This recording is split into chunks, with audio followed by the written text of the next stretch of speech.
Hey there, welcome. I'm really glad you found your way here tonight. Go ahead and get comfortable, wherever you happen to be. Maybe you're already tucked under the covers. Maybe you're sinking into a chair. Maybe you've just dimmed the lights and let the day finally start to soften around the edges. However you're settling in, there's no rush now. There's nowhere else you need to be. This is your time to let everything slow down.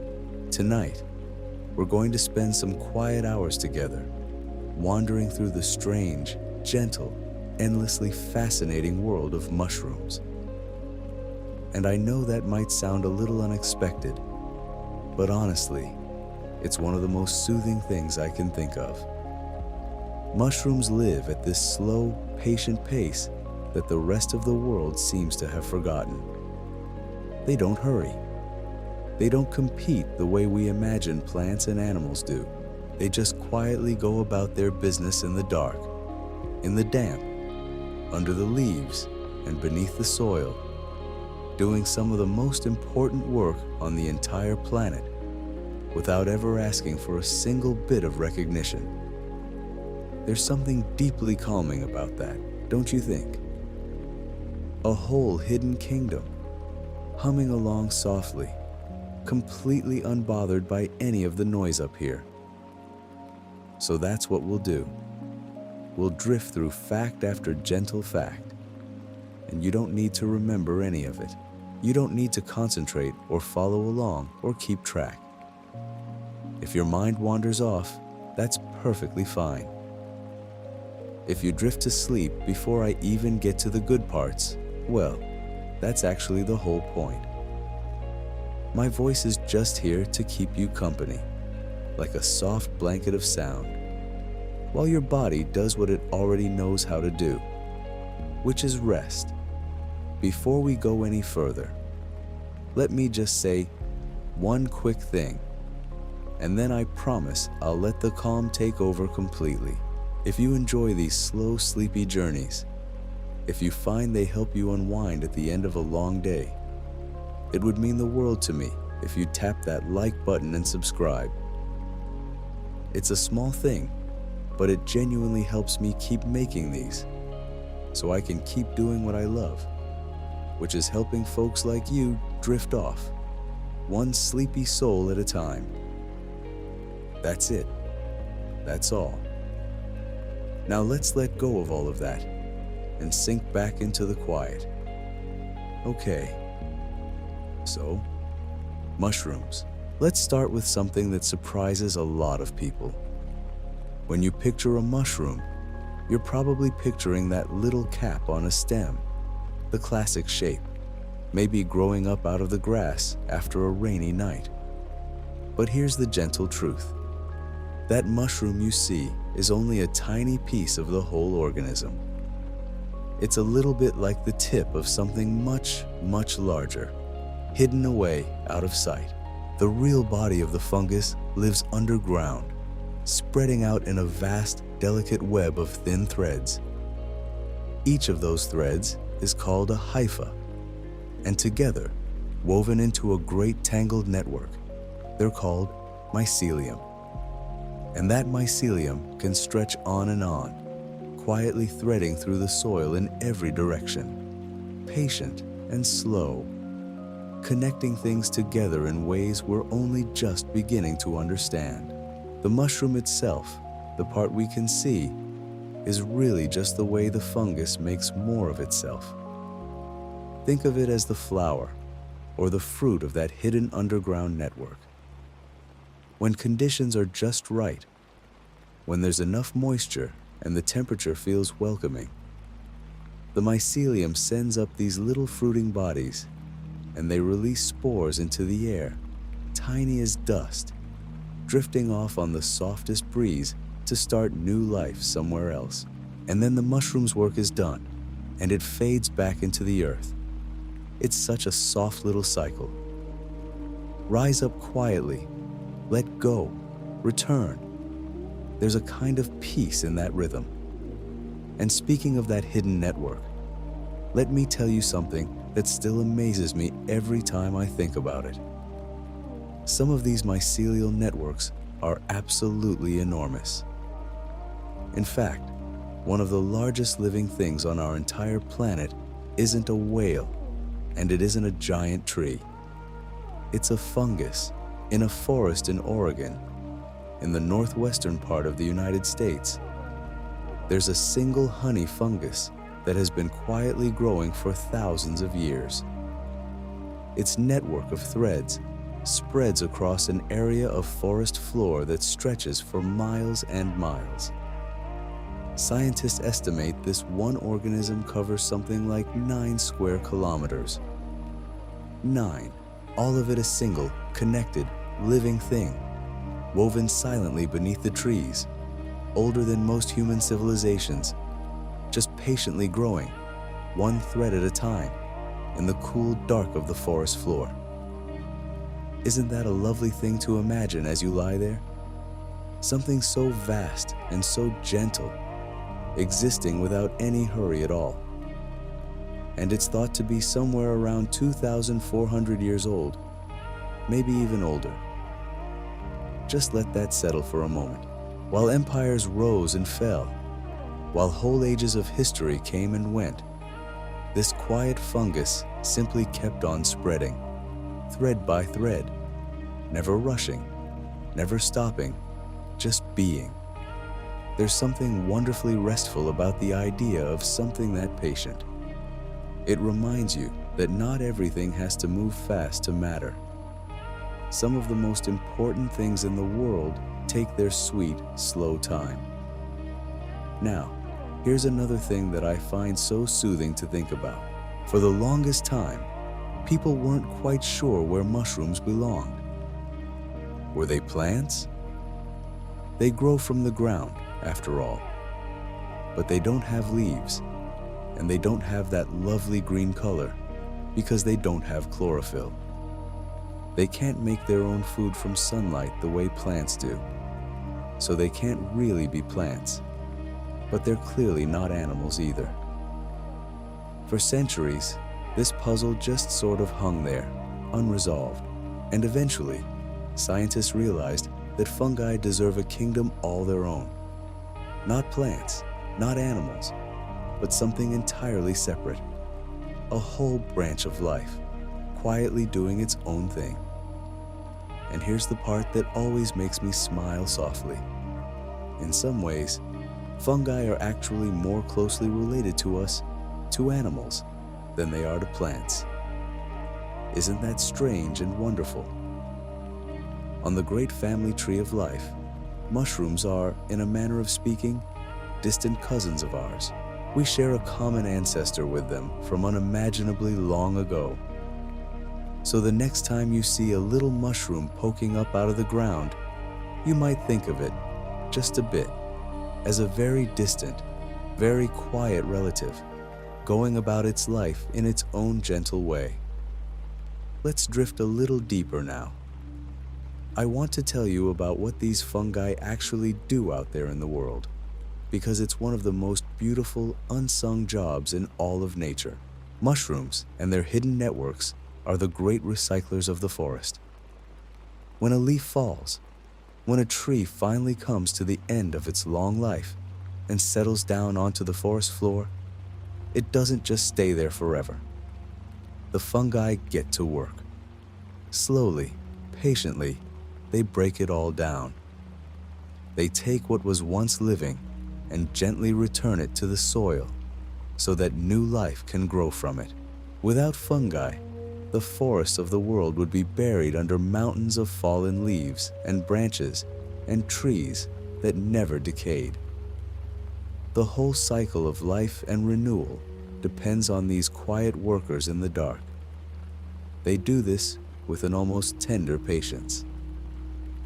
A fallen log might take years, sometimes many years, to be fully returned to the earth, and all that time, the fungi are there, threading through the wood, softening it, breaking it down molecule by molecule, turning death back into the rich, dark soil that will feed the next generation of trees. It's such a gentle kind of magic. Nothing is wasted. Nothing is lost. Everything is simply transformed and passed along. And it all happens so quietly that we hardly ever notice it's going on right beneath our feet. There's a phrase some people use for fungi. They call them the recyclers, or sometimes the great decomposers. And I think there's something genuinely peaceful in that role. They ask for nothing. They make no fuss. They simply take what has ended and help it begin again.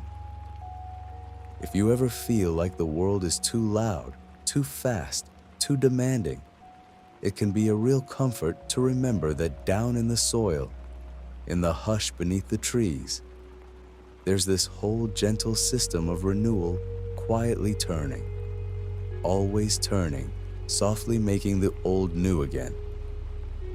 Now, I mentioned that mycelium spreads out in these vast networks, and I want to come back to that, because it leads to one of the most enchanting discoveries in recent science. It turns out that these underground networks of fungal threads don't just sit there passively.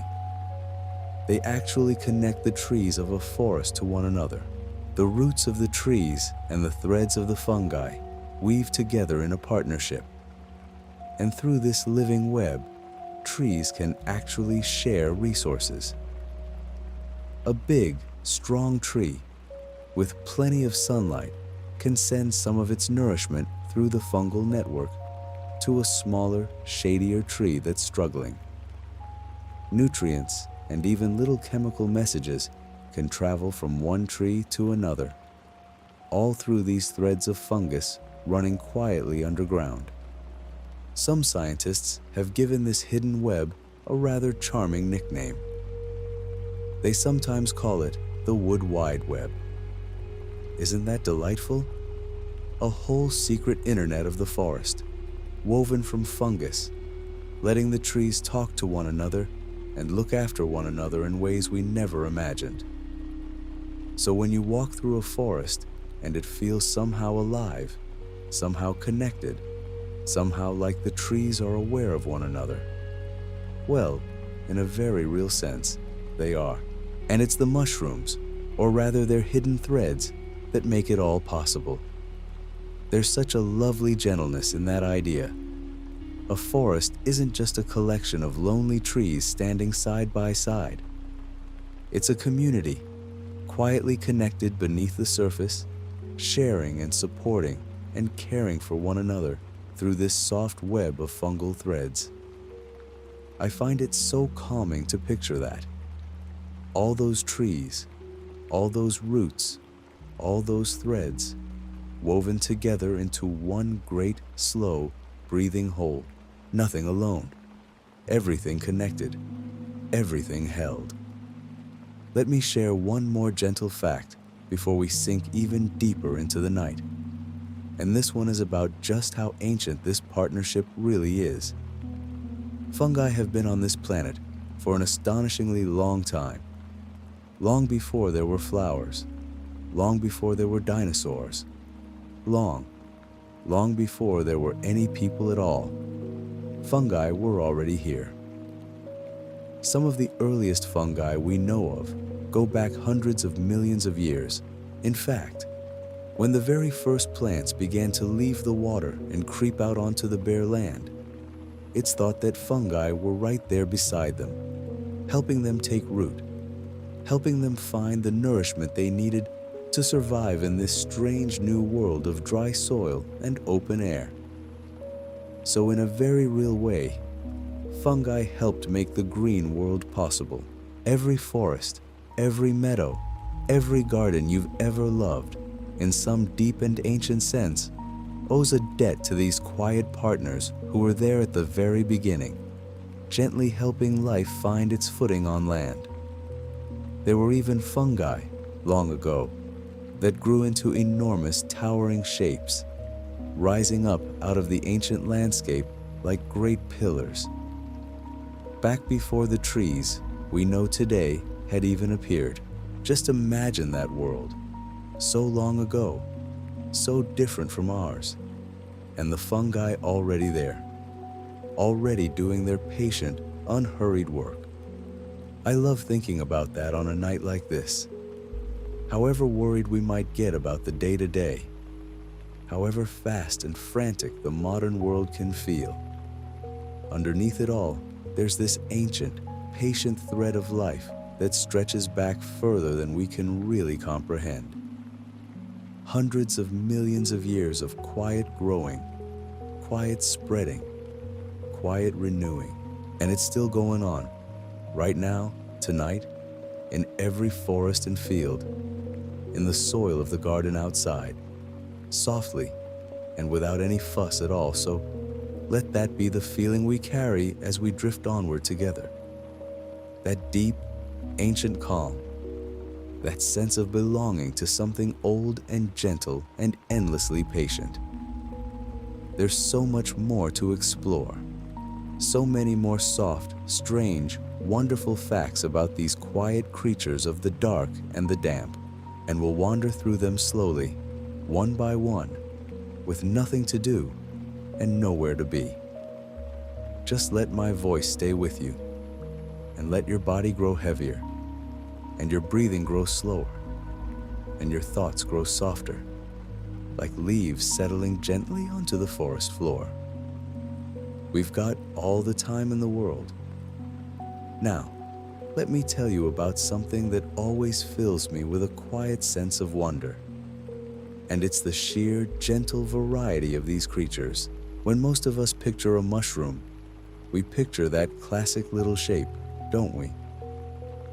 The rounded cap, the slender stem, sitting there in the grass like something out of a storybook. But the truth is, that familiar shape is only the tiniest sliver of what fungi can look like.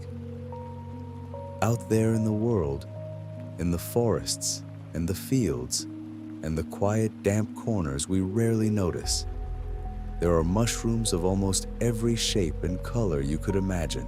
There are ones shaped like little cups, holding the morning dew like the smallest bowls in the world. There are ones that spread out flat, like soft shelves growing along the side of a fallen tree. There are ones that look like coral, all delicate branches reaching upward, pale and intricate. There are ones shaped like tiny umbrellas, and ones like gentle fans, and ones that hang down like soft, drooping icicles made of the finest threads.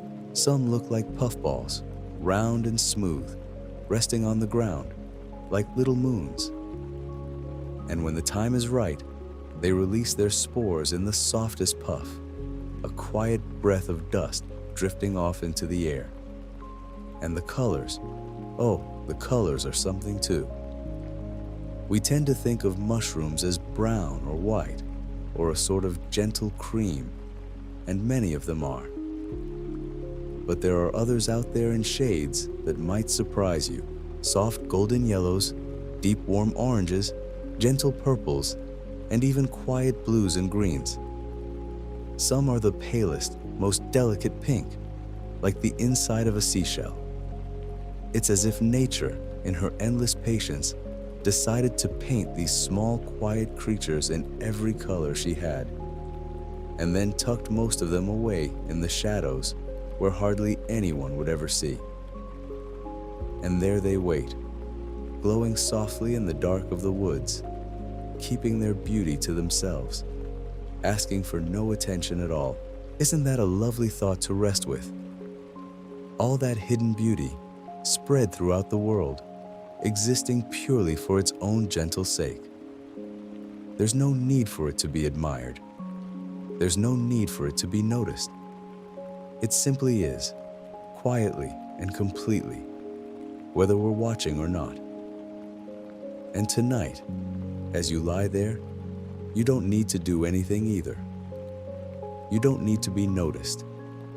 You don't need to perform or achieve or prove a single thing. You can simply be quietly and completely, just like those hidden mushrooms glowing softly in the dark. And speaking of glowing, here's a fact so gentle and strange that it almost feels like a dream. Some mushrooms actually give off their own soft light. It's true.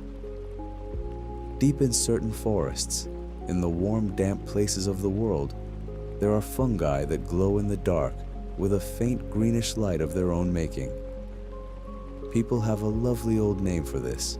They call it foxfire, or sometimes fairy fire, and you can understand why. Imagine walking through the woods on a warm, still night, long ago, before there were any electric lights at all, and seeing this soft, dim glow rising up from a fallen log or a scattering of leaves on the forest floor. A gentle, ghostly light, cool and green and quiet, coming from the mushrooms themselves. For the longest time, no one really understood how this could happen. It must have seemed like magic, like the woods themselves were softly breathing light. And in a way, it still feels a little like magic, even now that we understand it a bit better. The glow comes from a slow, gentle chemical process happening inside the fungus. The same sort of soft, cold light that fireflies make on a summer evening. Scientists still aren't entirely sure why some mushrooms do this. One gentle idea is that the soft glow might attract small insects in the night, who then wander across the mushroom and carry its spores away to new places, helping the fungus spread. So the light might be a kind of quiet invitation, a soft signal glowing patiently in the dark, saying, "Come closer, come and help me," in the gentlest way imaginable. I love picturing that, a single little mushroom deep in the woods, glowing softly all through the night, patient and unhurried, simply waiting for a small visitor to come along. No rushing, no worrying, just that quiet, steady glow, hour after hour in the peaceful dark. And maybe that's a nice thing to hold on to as you drift.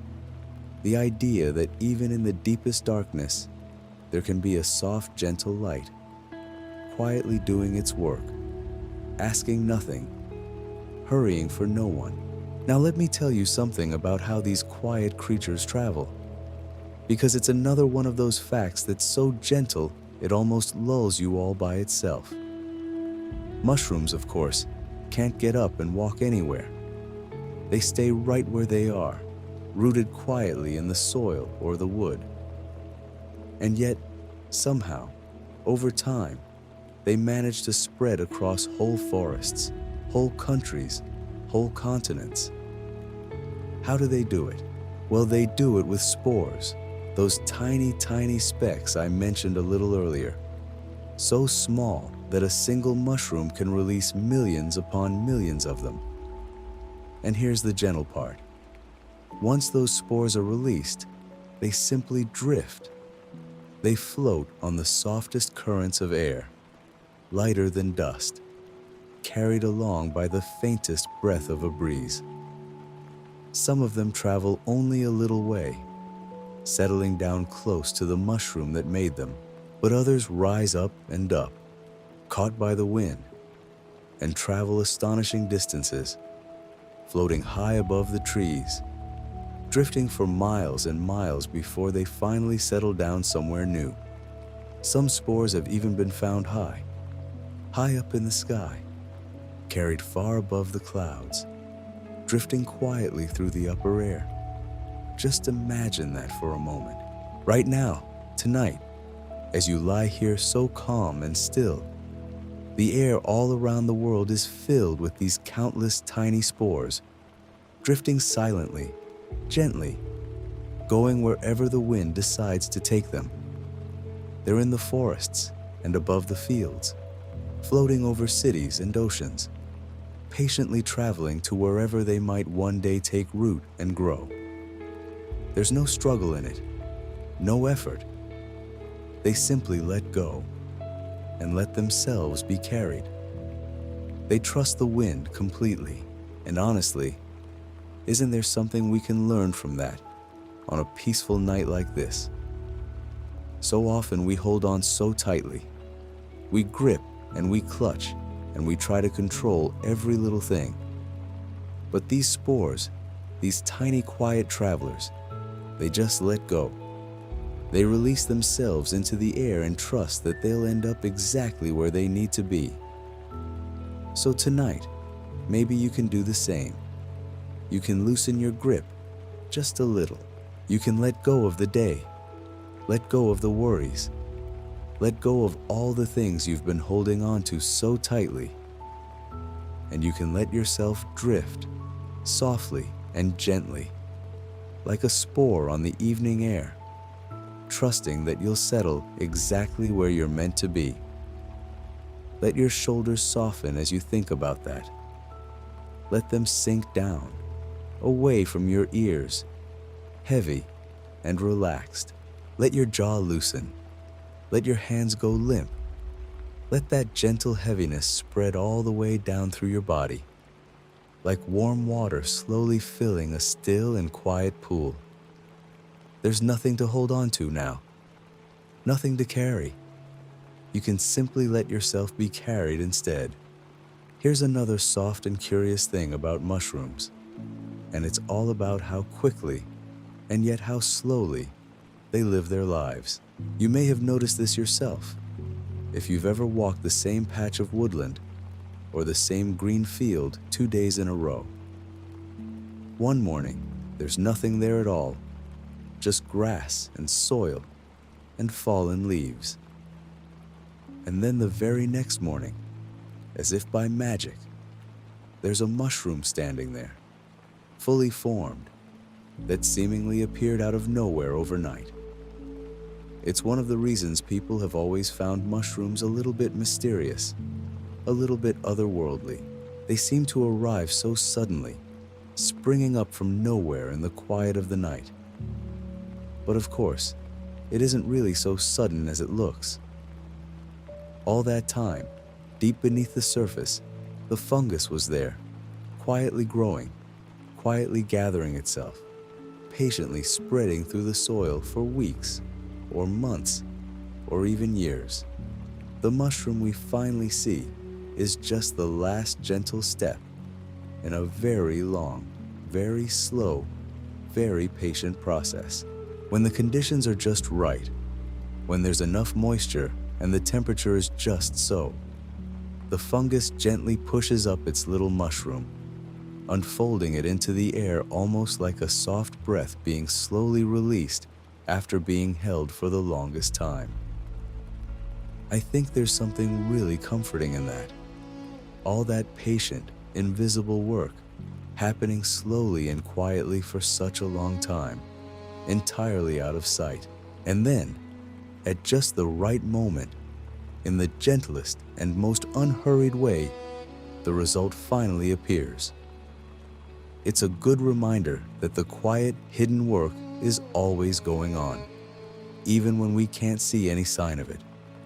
Even on the nights when it feels like nothing is happening at all. Underneath the surface, so much is quietly, patiently unfolding. And once a mushroom does appear, its life above the ground is often a soft and fleeting thing. Many mushrooms last only a few days before they gently soften and fold back down into the earth, returning to the soil, becoming part of the ground once more. There's no sadness in it, not really. It's just the gentle rhythm of things, the slow, soft turning of the great wheel. The fungus itself, hidden beneath the surface, carries quietly on, and it may send up another mushroom next season, and another after that, year after year after year, for a very long time indeed. So the little mushroom we see is a bit like a single soft wave rising up on the surface of a deep and endless ocean. The wave rises, and the wave settles back down, but the ocean itself remains, vast and patient and calm beneath it all. And that's a peaceful thing to rest with, isn't it? The idea that beneath every fleeting little moment, There's something deep and steady and enduring, carrying quietly on, always there, always patient, never in any hurry at all. Let me tell you now about the gentle homes that mushrooms make, or rather, the many different places they choose to grow. Because one of the loveliest things about fungi is just how many quiet corners of the world they've made their own. Some mushrooms love the deep, dark heart of old forests, where the light filters down soft and green through the leaves, and the ground is thick with fallen wood and gentle moss. These are the ones we picture most easily, nestled among the roots of ancient trees, growing in the cool, damp shadows, where the air always smells of earth and rain. But others make their homes in the most surprising and humble places. There are mushrooms that grow happily in wide open meadows, dotted through the grass like small quiet lanterns. There are mushrooms that grow on the sides of gentle hills, and mushrooms that grow in the soft sand near the sea, and mushrooms that push up quietly through the leaves in a city park, right in the middle of all the noise and rush, keeping their calm the way they always have. And there are mushrooms that grow in places so unlikely you might never think to look, quietly making a life for themselves in the smallest, most overlooked little spaces. Some fungi even make their homes on other living things, gently sharing space and nourishment in ways so subtle we rarely ever notice. And a great many of them, of course, make their homes on the fallen and the forgotten, on old logs and stumps, and the soft, crumbling wood of trees that have long since come to rest on the forest floor. There's such tenderness in that. If you stop and think about it, the mushrooms come to the old and the fallen and the finished, and gently, patiently, they help transform it into something new again, something that will feed and nourish the life still to come. Everywhere they grow, they do it so softly, so quietly, so completely without any fuss. They don't announce themselves. They don't demand anything. They just settle into whatever gentle little corner of the world they found, and they do their slow and patient work. And they ask for nothing more than a bit of moisture and a bit of shade and a bit of time. There's a real peace in that way of being, I think. And it's a lovely thing to breathe in as you sink deeper into the quiet of the night. To need so little, to ask for so little, to simply be at home wherever you happen to find yourself, resting softly in your own small corner of the world. And that's really the feeling I hope is wrapping around you now, like the softest blankets settling over you in the dark. That sense of being at home, right here, right now, exactly where you are. There's nowhere you need to go. There's nothing you need to reach for.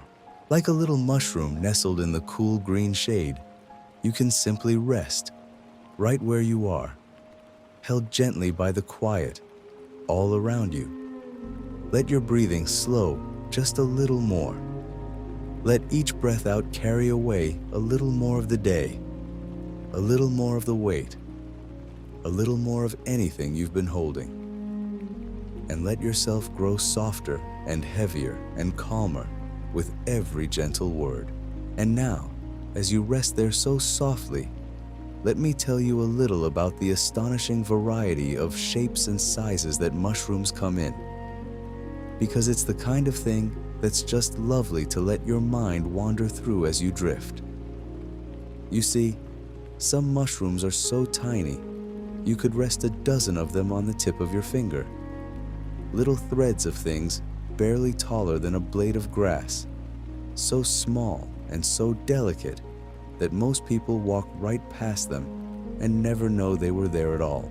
They live their whole quiet lives at a scale we hardly ever notice, tucked into the moss, hidden among the fallen leaves, doing their gentle work, without a single soul to see them. And there's something so peaceful in that, isn't there? To be small and quiet and completely unbothered by whether anyone notices you or not. Just being, softly, in your own little corner of the world. And then, at the other end of things, there are mushrooms that grow to be truly enormous. There's one kind of giant puffball that can swell up to be as wide as a beach ball, sitting round and pale and soft in a meadow like a little moon that's come down to rest in the grass. Some of the very largest have been found weighing more than 20 kilograms, which is about the weight of a small child, just sitting there quietly in a field, having gathered itself so slowly and so patiently, out of nothing more than the soil and the rain and the passing of time. Imagine coming across something like that on a slow morning walk. This great soft pale sphere resting in the dew. You'd hardly believe it was real. There are mushrooms shaped like fans, spreading out in gentle overlapping layers along the side of an old log, one soft shelf resting above another, like little steps climbing quietly up the bark. There are mushrooms shaped almost like coral, all delicate branching fingers reaching up from the forest floor, pale and intricate and strange, looking for all the world like something you'd expect to find deep beneath the sea rather than tucked among the tree roots. There are mushrooms that look like soft flowing ruffles, and mushrooms that look like little brains, and mushrooms that look like tiny birds' nests, complete with what appear to be the smallest eggs you've ever seen resting inside them. Nature just plays and plays with these gentle forms, trying out shape after shape, never in any hurry, never worried about getting it right, simply exploring all the quiet possibilities of what a mushroom might be. And the colors too, once you start to really look, are so much richer than we ever expect. We talked a little already about how many of them wear soft browns and creams and gentle whites, and that's true, so many of them do. But scattered here and there through the woods and the fields, if you slow down and look closely, you'll find mushrooms in the deepest, warmest reds, mushrooms in soft, buttery yellows, mushrooms in the gentlest shades of lilac and violet, and even mushrooms in the cool blues and greens of a quiet sea. There's a little mushroom out there that's the most tender shade of turquoise, like a piece of sky that drifted down and settled on a branch. And there's a kind that glows a soft, dusty purple, quiet and lovely, growing right there in the ordinary woods, where hardly anyone thinks to look. All these gentle colors spread out across the world, existing so softly, asking nothing of anyone. Let your mind rest on that for a moment. All those quiet colors, all those gentle shapes, all of it unfolding slowly and patiently in the dark corners of the world, whether anyone is watching or not. There's such a deep calm in that thought, I think. The world is full of soft and beautiful things that ask nothing of us, that simply are, whether we notice them or not. And you can let yourself be one of those things right now. You don't have to be noticed. You don't have to be doing anything at all. You can simply rest softly and beautifully in the quiet of your own night. Now here's something I've always found so wonderfully calming to think about. Mushrooms have this remarkable patient sense of timing. So many of them wait, quietly, for exactly the right conditions before they ever appear. They wait for the rain to come and soften the ground. They wait for the temperature to settle into just the right gentle range. They wait, sometimes for a very long while, until everything is soft and damp and ready. and only then do they begin to rise. There's no rushing it, no forcing it, no pushing before the world is ready. They simply wait, patiently, until the moment is right, and then softly, they come. I think there's a real gentleness in learning to trust timing like that. So much of the worry we carry, if you really look at it, comes from wanting things to happen faster than they can, from trying to hurry the world along before it's ready. But the mushrooms never do that. They rest in the dark and the damp, and they gather themselves quietly, and they trust that when the conditions are right, they'll rise, all on their own, without any strain at all. And you can let yourself trust like that too, tonight. Whatever you've been waiting for, whatever's been slow to come, you can set down the hurrying for now. You can simply rest in the dark and the quiet, gathering yourself softly, trusting that everything will unfold in its own gentle time. And when the rain does come, after a warm and quiet spell, the mushrooms can appear so quickly it almost feels like a little bit of magic. You might walk through a patch of woodland one evening and see nothing at all, just the soft brown floor and the fallen leaves.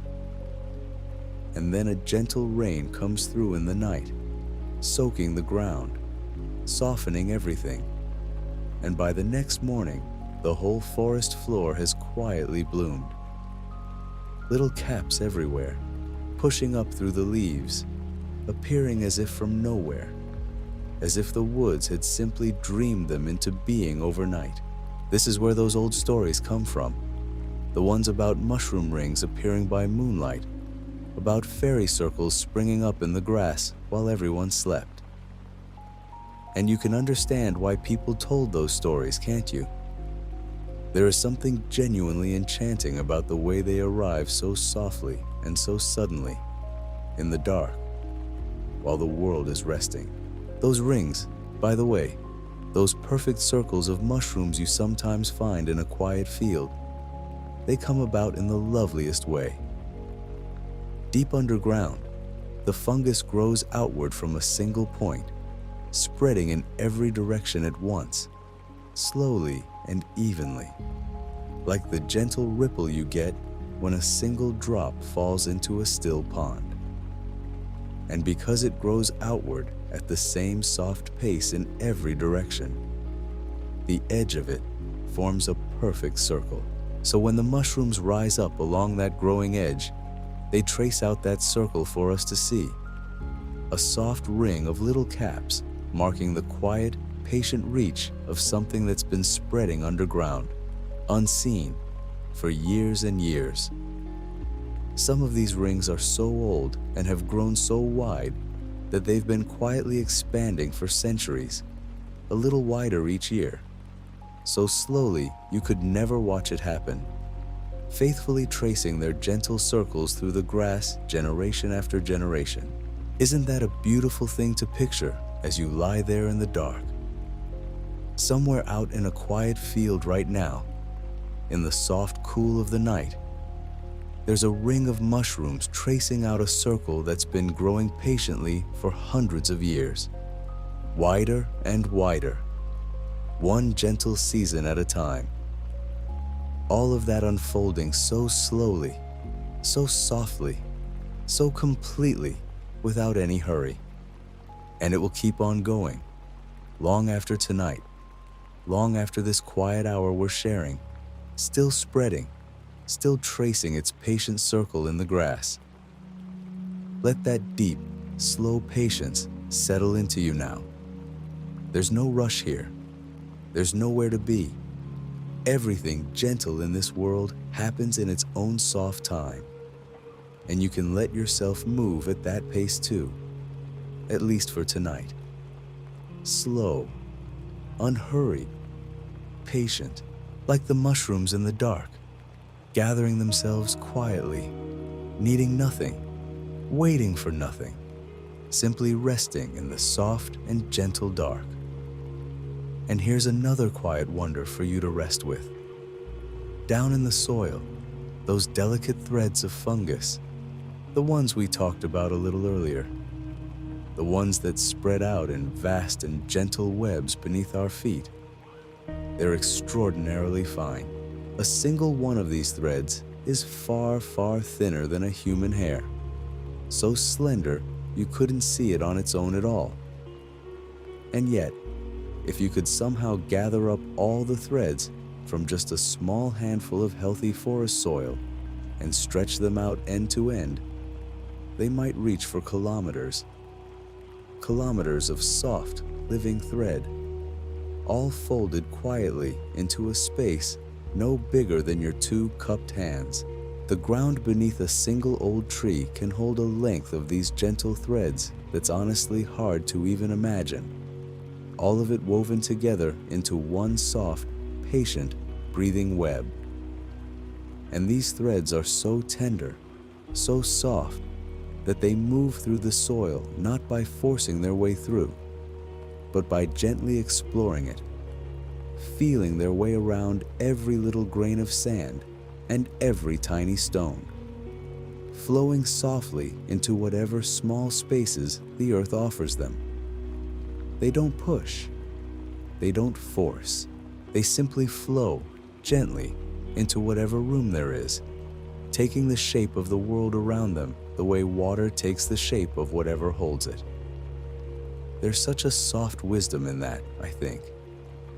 To move through the world not by forcing, but by gently feeling your way, by softening into the shapes that are already there, by flowing quietly around whatever you find, rather than struggling against it. You can breathe with that idea for a moment. Let yourself soften into the shape of wherever you are right now. Feel how the surface beneath you is holding you, gently, completely. You don't have to hold yourself up. You don't have to keep any part of you tense or braced or ready. You can let go and let yourself be held and simply flow softly into the shape of your own resting place, the way those gentle threads flow into the quiet spaces of the soil. Nothing to push against, nothing to force, just soft, gentle rest. And all through the night, out there in the fields and the woods and the quiet, dark places of the world, that soft work goes on. The threads keep gently exploring the soil. The mushrooms keep patiently gathering themselves for the next warm rain. The old rings keep tracing their slow circles a little wider. The whole quiet world of the fungi keeps turning over in its gentle, unhurried way, needing nothing from us, asking nothing of us, simply carrying on with its soft and patient work while we rest. There's such comfort in knowing that, I find, that the world goes on so gently without needing us to hold it up, that we can lay down all our watching and our worrying and our trying, and the soft green world will keep turning just the same, keep growing and spreading and quietly renewing itself, all through the night, all on its own. You don't have to keep the world spinning tonight. You don't have to hold anything together.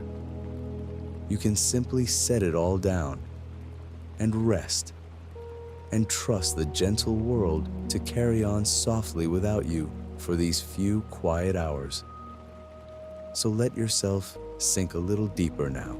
Let the last of the day's small tensions melt away from your face, from your jaw, from that soft space between your eyebrows.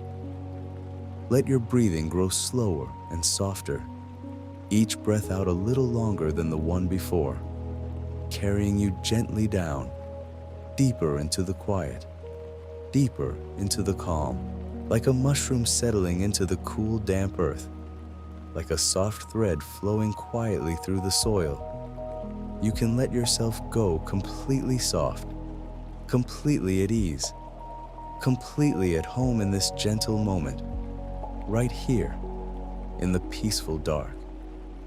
And here's a lovely thing to drift with for a little while.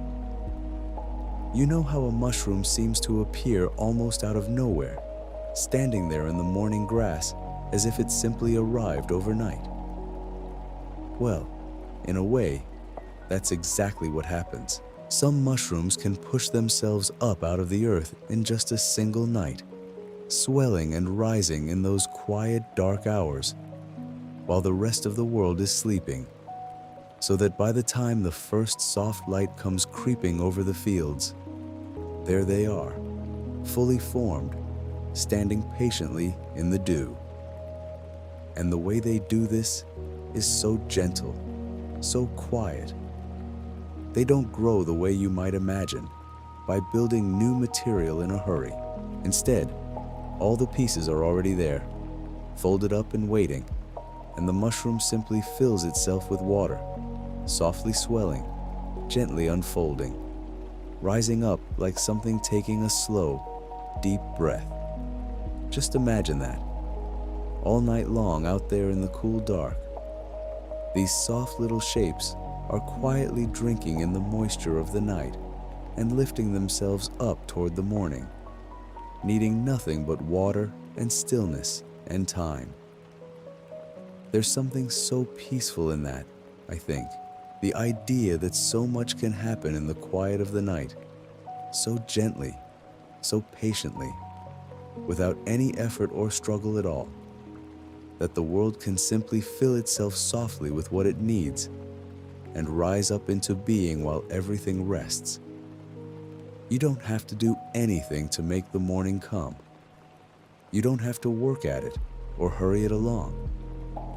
You can just let the night hold you, the way it holds those soft rising mushrooms, and let whatever needs to unfold in you, unfold in its own quiet time.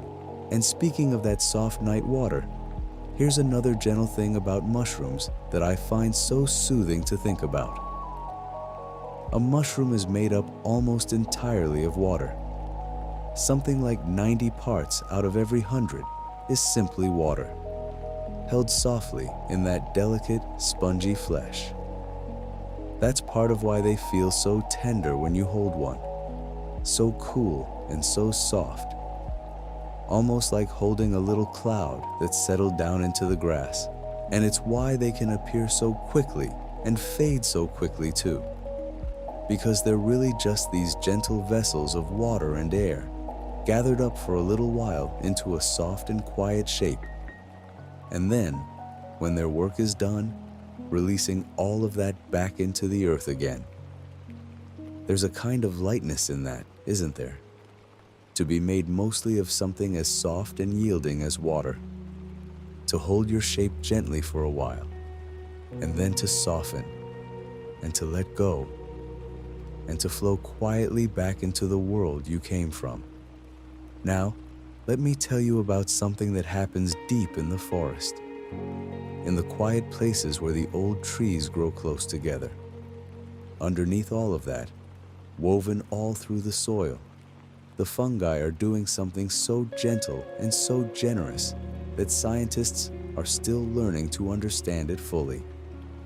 Those fine, soft threads we've been talking about, the ones that spread out beneath the forest floor, they don't just help a single tree.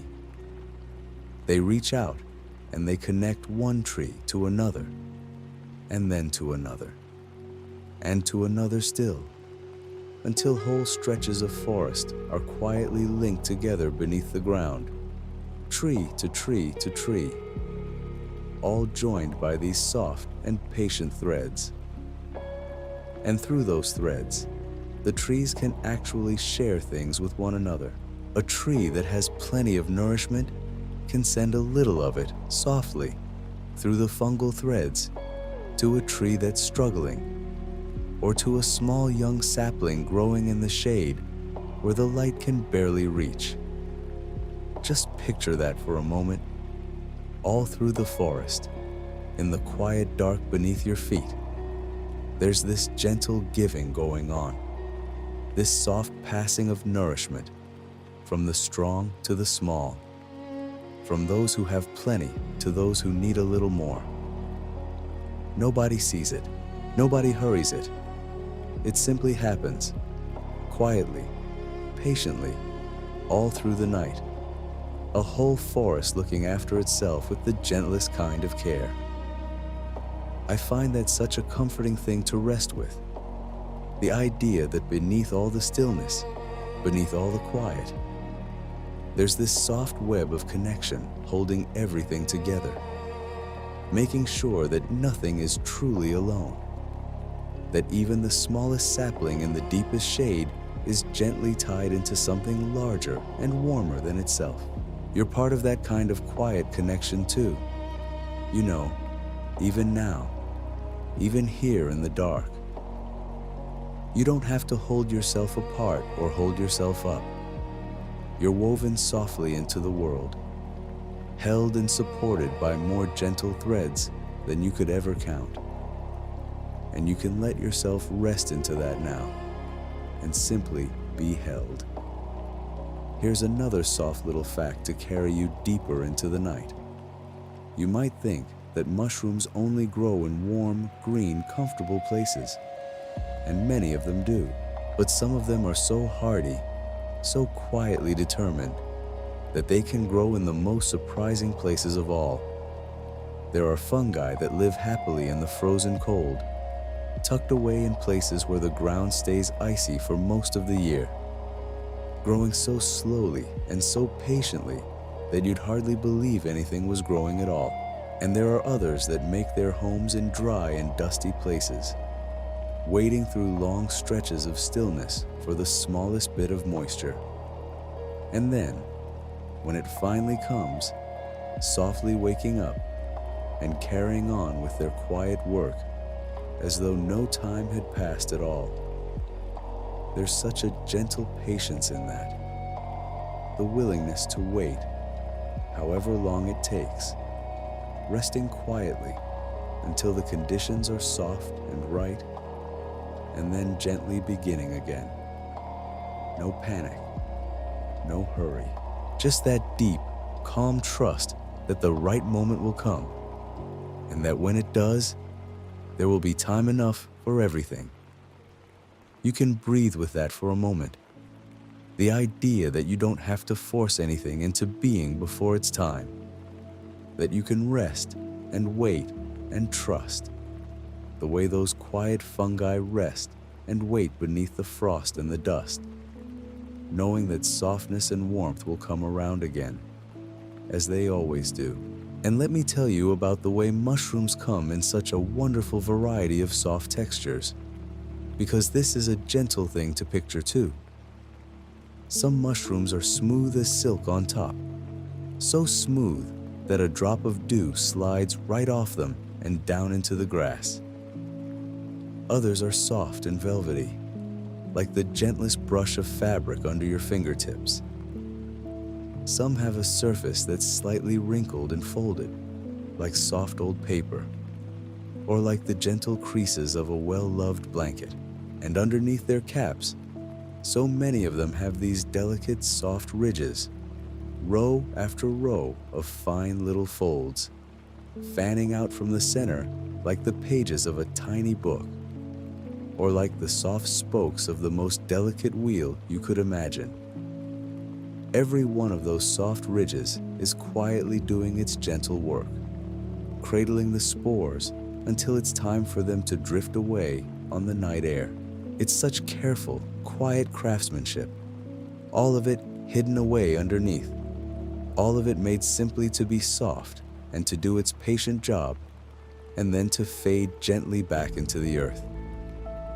I love thinking about all that hidden softness, all those gentle textures and quiet folds, out there in the fields and the woods right now, in the cool of the night, existing so peacefully whether anyone ever notices them or not. There's no showing off in it, no straining to be seen, just soft, patient beauty, quietly being itself in the dark. Here's another quiet fact that I find so calming. Mushrooms have been part of the human story for a very, very long time, far longer than most of us ever realize. Long, long ago, Our distant ancestors, wandering softly through ancient forests, learned which mushrooms were good and gentle and which were best left alone. They gathered them in the soft light of morning, carried them home, and shared them around quiet fires in the cool of the evening. And all through the long ages since, in nearly every corner of the world, people have kept up that gentle relationship with mushrooms, folding them into their meals, their stories, their quiet traditions. There's something so soothing in that, I think. The idea that this soft connection between people and mushrooms is so ancient, so worn smooth by time, that it's been passed down gently from hand to hand, from one quiet generation to the next, for longer than anyone can really remember. When you picture a mushroom now, you're picturing something that our great-great-grandparents and theirs before them all knew and gathered and loved, all the way back through the soft mists of time. Let that deep, quiet sense of belonging settle into you. You're part of a long, soft line of people who've walked through green places and noticed these gentle things and felt a little calmer for it. You're doing that same quiet thing right now, in your own way, letting the soft old world of the mushrooms carry you gently toward rest, the way it's carried so many tired souls to rest before you. And here's one more gentle thing before we drift on. Have you ever noticed how a forest smells after the rain? That soft, earthy, deep green sort of smell that seems to settle right down into your chest and slow your breathing without you even trying. Well, a good part of that lovely smell comes from the fungi, from all those soft threads working quietly in the damp earth, gently breaking down the fallen leaves and the old wood, and turning it all back into rich, dark, living soil. That smell, that deep and calming scent of the forest floor, is really the smell of all that soft, patient work going on beneath your feet. It's the smell of the world gently renewing itself, of old things becoming new things, of everything being quietly, tenderly recycled and made ready to grow again. No wonder it feels so calming to breathe it in. It's the smell of the gentlest kind of care, the smell of a world that's always softly looking after itself, always turning, always renewing, always carrying quietly on. You can almost imagine breathing that soft green scent in now, can't you? That cool, damp, earthy calm, filling your chest slowly and gently, and then flowing softly out again, carrying a little more of the day's weight away with each quiet breath. In, soft and cool and green. Out, slow and long and easy, letting that deep forest calm settle all the way down into you. Now, before we sink even deeper into the quiet of the night, I'd love to hear from you, softly, whenever you feel ready, no rush at all. If you find yourself drifting off before these gentle facts are through, which is really the whole point, then simply let yourself go and don't give it another thought. But if you're still here, still resting quietly in the dark, I'd love it if you'd leave a little note in the comments sometime, just to say where you're listening from tonight, what corner of the world you've curled up in, and whether there's a quiet place out there, a field, or a wood, or a soft green path, where you've noticed these gentle mushrooms yourself. It's such a soothing thing, honestly, to think of all of us scattered across the world, all settling down into the same soft dark, all letting the same quiet stories carry us gently off to sleep. So whenever it suits you, leave your soft little note, and know that you're part of this calm and quiet gathering, wherever you are. And now, Let's drift on together, a little deeper, a little softer, into the gentle world that's still waiting to unfold. And so, let's carry on gently now, drifting a little further into this soft world together. There's something I've always found quietly wonderful about the way a mushroom lets go of its spores, those tiny, tiny specks that carry the whole story of the fungus forward into the world. A single mushroom, just one modest little cap standing there in the grass, can release many millions of spores in a single day, millions upon millions of them, each one so impossibly small that you could never see a single one on its own, all drifting off silently into the air without the faintest sound. There's no rush to it, no great push. The mushroom simply opens itself gently to the world and lets these countless soft specks slip away on the moving air, trusting them to the breeze, trusting them to find their own quiet corners of the earth. And most of them never will find a home, of course. Most of them will simply settle somewhere and rest and never become anything more. But the mushroom doesn't seem to mind that at all. It gives so freely and so gently, letting go of millions, hoping only that a few might one day find the right soft patch of soil. There's a kind of easy generosity in that, isn't there? A quiet letting go, without worry, without grasping. And you can let go a little that way too. Right now, breathing out slowly, releasing all those small held things you don't need to carry into the night. If you could somehow gather up all those spores and see their colors, you'd find another gentle surprise waiting there. Because spores come in the softest range of shades, from creamy whites to pale pinks, from gentle browns to deep, warm, chocolatey tones, and sometimes even the faintest dustings of lilac or the softest black. People who love mushrooms will sometimes rest a cap face down on a piece of paper overnight. Just leave it there quietly while they sleep. And in the morning, they'll find the loveliest thing waiting for them. The spores will have drifted gently down and left a perfect, delicate print of all those little gills. A soft shadow of the mushroom traced out in fine powder, like a piece of artwork made entirely by patience and stillness, and the quiet passing of the night. Imagine that. A picture painted by nothing more than time and gravity and gentle release, appearing all on its own while someone slept nearby.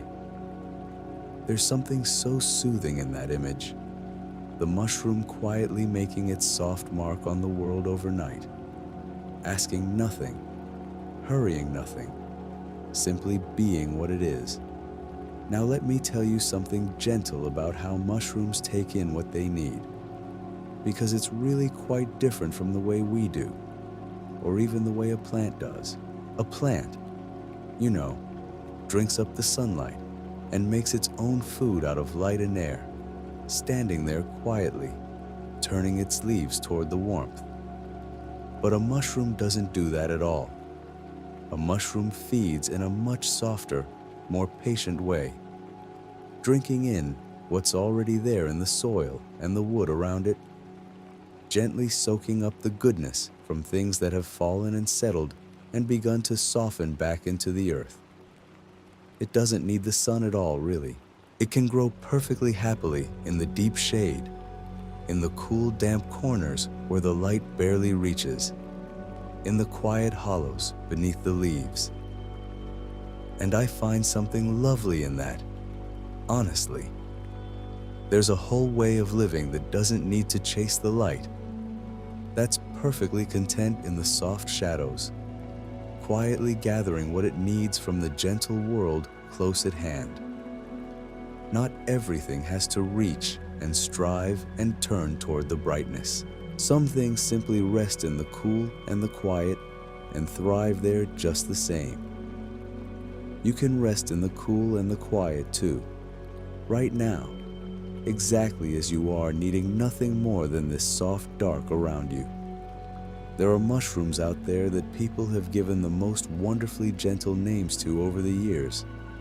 And I always think the names tell you something about how people felt when they found them. There's one soft, pale kind that folks have long called the angel's wing, because it grows in such delicate, thin, overlapping layers along the fallen wood. So fine and so white, it really does look like something feathered and gentle resting there. There are ones called velvet foot, because the base of the stem is covered in the softest dark fuzz, like the nap of a well-loved coat.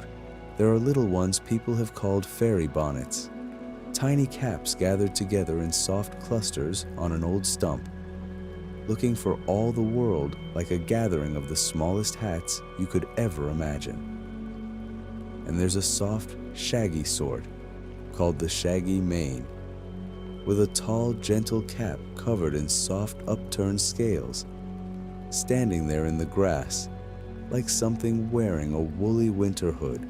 I love that people looked at these quiet things and reached for such soft and tender words to describe them. It tells you that mushrooms have always stirred a kind of gentleness in us, a kind of quiet delight. We didn't name them after anything harsh or sharp. We named them after angels and fairies and velvet and soft woolly things, because that's how they made us feel when we came upon them resting quietly in the green. Here's another soft thing to rest with. You know how some mushrooms grow in the loveliest tucked away places, in the crook of an old tree, or nestled deep in a bed of moss, or hidden beneath a canopy of fallen leaves, where hardly anyone would ever think to look? Well, there's a whole kind of mushroom that grows entirely underground, never showing itself above the soil at all, spending its whole quiet life hidden away in the cool, dark earth. These are the ones some people prize so dearly, the ones that grow down among the roots of certain trees, keeping company with the oak and the hazel in the soft darkness beneath the forest floor. They never see the light. They never feel the wind. They simply rest there in the deep, cool soil, quietly becoming what they are, tucked away in a secret world of their own. And the only way anyone ever finds them is by the gentlest of clues, the faintest soft scent rising up through the earth, so subtle that people have long trained gentle animals to sniff them out. A soft-nosed dog padding quietly through the woods, pausing here and there, following that delicate hidden fragrance down to where the treasure rests below. Isn't that a soothing thing to picture? A whole soft life lived entirely in the dark, hidden and content, asking nothing of the light at all, perfectly at peace in the quiet, cool underground. And then there are the puffballs, which are just about the gentlest, roundest, most agreeable-looking things in the whole world of mushrooms. A puffball is exactly what it sounds like, a soft, round, smooth little globe sitting there in the grass, sometimes no bigger than a marble, and sometimes, in the case of the very largest ones, as big as a beach ball. Great pale spheres resting in a meadow, like something dropped there by the clouds. And they have the loveliest, softest way of releasing their spores. When a puffball is ripe and ready, all it takes is the gentlest touch, a raindrop landing softly on top of it, or the light brush of a passing creature, or a soft puff of wind, and it releases a gentle little cloud of spores into the air, a soft brown puff drifting up and away on the breeze. That's how it got its name, of course, that soft puff, puff, puff into the quiet air. There's no drama to it, no sudden burst, just the gentlest release, a soft breath of the mushroom, letting its tiny specks go out into the world. I find that such a peaceful image to hold on to. That soft, round thing resting in the grass, waiting patiently for a raindrop to come along and help it breathe its spores out gently into the passing air. Let your own breath soften and slow as you rest with that. A soft breath in, gentle and quiet. A soft breath out, slow and long and easy, just like the puffball, letting go of the smallest things without any effort at all, without any push or hurry, simply releasing them softly into the dark and letting them drift away. In, soft and cool. Out, slow and long. There's nowhere you need to be right now. Nothing you need to do. Nothing at all to hold on to. Just this soft breathing, this quiet resting, this gentle drifting through the soft old world of the mushrooms together. Now here's something that I've always found deeply calming to think about. And it's the way these fungi have such an unhurried sense of the seasons. Different mushrooms have their own quiet times of year, you see. Their own soft moments when they choose to appear. Some of them love the gentle warmth of the late spring, rising up softly as the days grow longer and the earth grows warm and damp. Others wait patiently for the cool of the autumn, appearing only when the leaves begin to turn and drift down and the air grows soft and misty in the mornings. Each kind seems to know its own gentle season, its own right moment, and it simply waits, patiently and without any worry, until that soft time comes around again. It doesn't try to hurry the seasons along. It doesn't fret that its time hasn't come yet. It just rests quietly beneath the soil, gathering itself gently, trusting completely that when the days and the temperature and the soft damp of the air are all just right, it will rise exactly when it's meant to. And there's such a deep peace in that kind of trust, isn't there? That quiet certainty that everything comes in its own soft time, that there's no need to rush anything, no need to force anything, that the right moment always arrives on its own if only you're patient enough to wait for it. You can carry a little of that gentle trust with you into your rest tonight, letting go of any need to hurry, letting everything unfold in its own soft time. And even in the coldest, quietest depths of the winter, when the fields are still and the trees stand bare and everything seems to be sleeping, there are still a few gentle mushrooms that carry quietly on.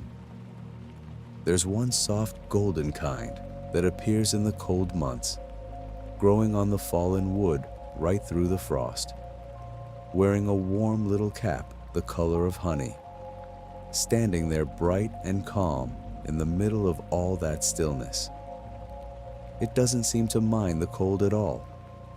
It simply carries on being what it is, a soft, gentle spot of warmth and life in the quiet, frozen woods, reminding us that even in the deepest, stillest, coldest part of the year, life is still there, still quietly present, still softly carrying on beneath the surface of things. I find that such a comforting thought to rest with on a quiet night, that no matter how still and dark and quiet the world may seem, there's always something gently living, always something softly growing, always some small, warm, quiet thing carrying tenderly on through the dark. The world never really stops. It only softens and slows and rests, gathering itself quietly for the next gentle turning, just as you're resting and gathering yourself quietly now, in the soft, warm dark of your own quiet night. So let yourself sink a little deeper now, a little softer, letting all of these gentle things settle down around you like a soft blanket of quiet facts, none of which you need to hold on to, all of which are simply here to keep you company as you drift, the soft millions of spores letting go on the breeze. The delicate prints painted overnight by nothing but patience. The soft names of angels and fairies in velvet. The hidden treasures resting in the cool, dark earth. The round puffballs breathing out their gentle clouds. The quiet mushrooms waiting so patiently for their own soft seasons. All of it turning gently on, all of it perfectly at peace, all of it carrying you softly, quietly, tenderly on toward sleep.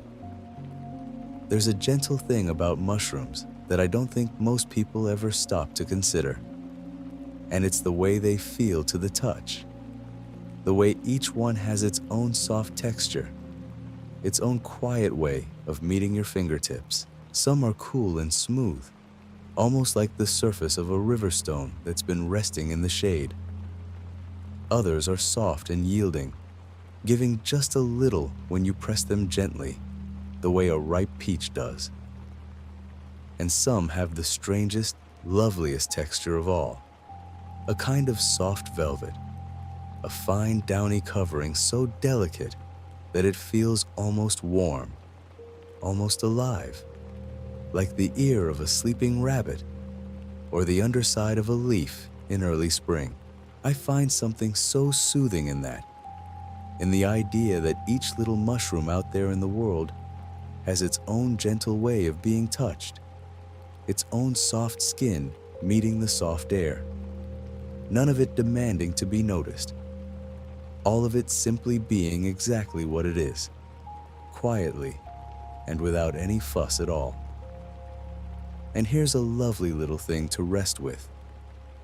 Some mushrooms actually change color when you touch them, or when the air moves across them, or when the light shifts through the day. There's one gentle kind that turns the softest shade of blue, where a fingertip has brushed against it, as if it's blushing quietly at being noticed, the color spreading slow and tender across its surface, like watercolor seeping through paper. It isn't hurt by this. It's simply the way it responds to the world, the way it answers a gentle touch with a quiet change of its own. I think there's something rather beautiful in that.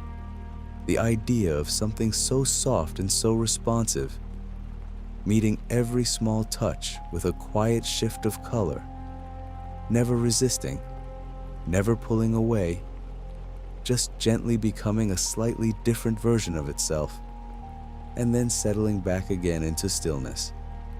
Now, let me tell you about the way mushrooms drink. It's such a soft and patient thing, the way they take in water. They don't have roots the way a flower does, reaching down for a drink.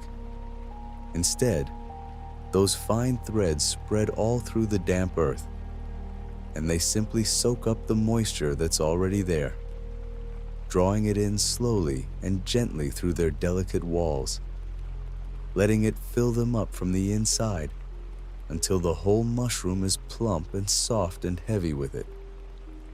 That's why they appear so quickly after the rain, you see.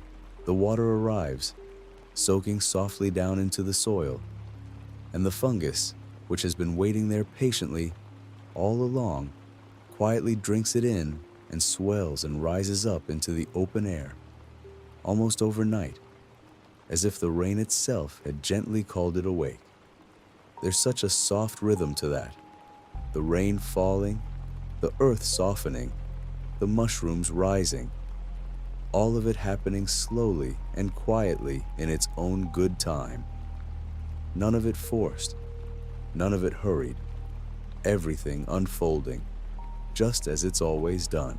And do you know, some mushrooms have the gentlest relationship with the little creatures of the forest, a quiet arrangement worked out over countless ages.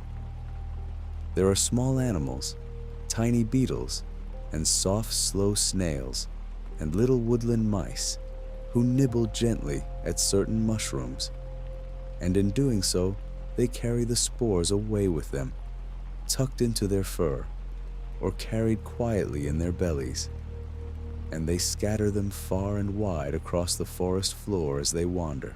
So the mushroom feeds the small creature, and the small creature carries the mushroom's children off to new soft corners of the woods, and neither one takes more than it needs, and both of them are better for it. It's such a gentle bargain, isn't it? This quiet giving and taking, this soft exchange going on all through the forest, all the time, without a single word, without any struggle, just the quiet generosity of living things helping one another along. There's a kind of mushroom I find especially soothing to think about, and it's one that grows in the softest, most sheltered places imaginable, deep inside the hollow of an old fallen tree, in that cool, dark, quiet space where the wood has gone soft and crumbly with age. In there, out of the wind and out of the light, tucked away in the gentlest little hollow, these mushrooms grow slowly and peacefully, sheltered from everything, wanting for nothing, simply resting in the soft dark and taking their time. I think we could all use a place like that, couldn't we? A soft hollow of our own, quiet and sheltered and dim, where nothing can reach us and nothing is asked of us, and we can simply rest and grow gently in our own good time. And in a way, that's exactly what your bed is tonight. Your own soft hollow, your own sheltered, quiet place where you can let go completely and rest as deeply as any mushroom tucked away in the heart of an old tree. Let me share something about the soft sounds of the places where mushrooms grow, because I think the quiet of those places is part of their gentleness. Picture a deep old woodland late in the day, the light going soft and gold and low between the trees.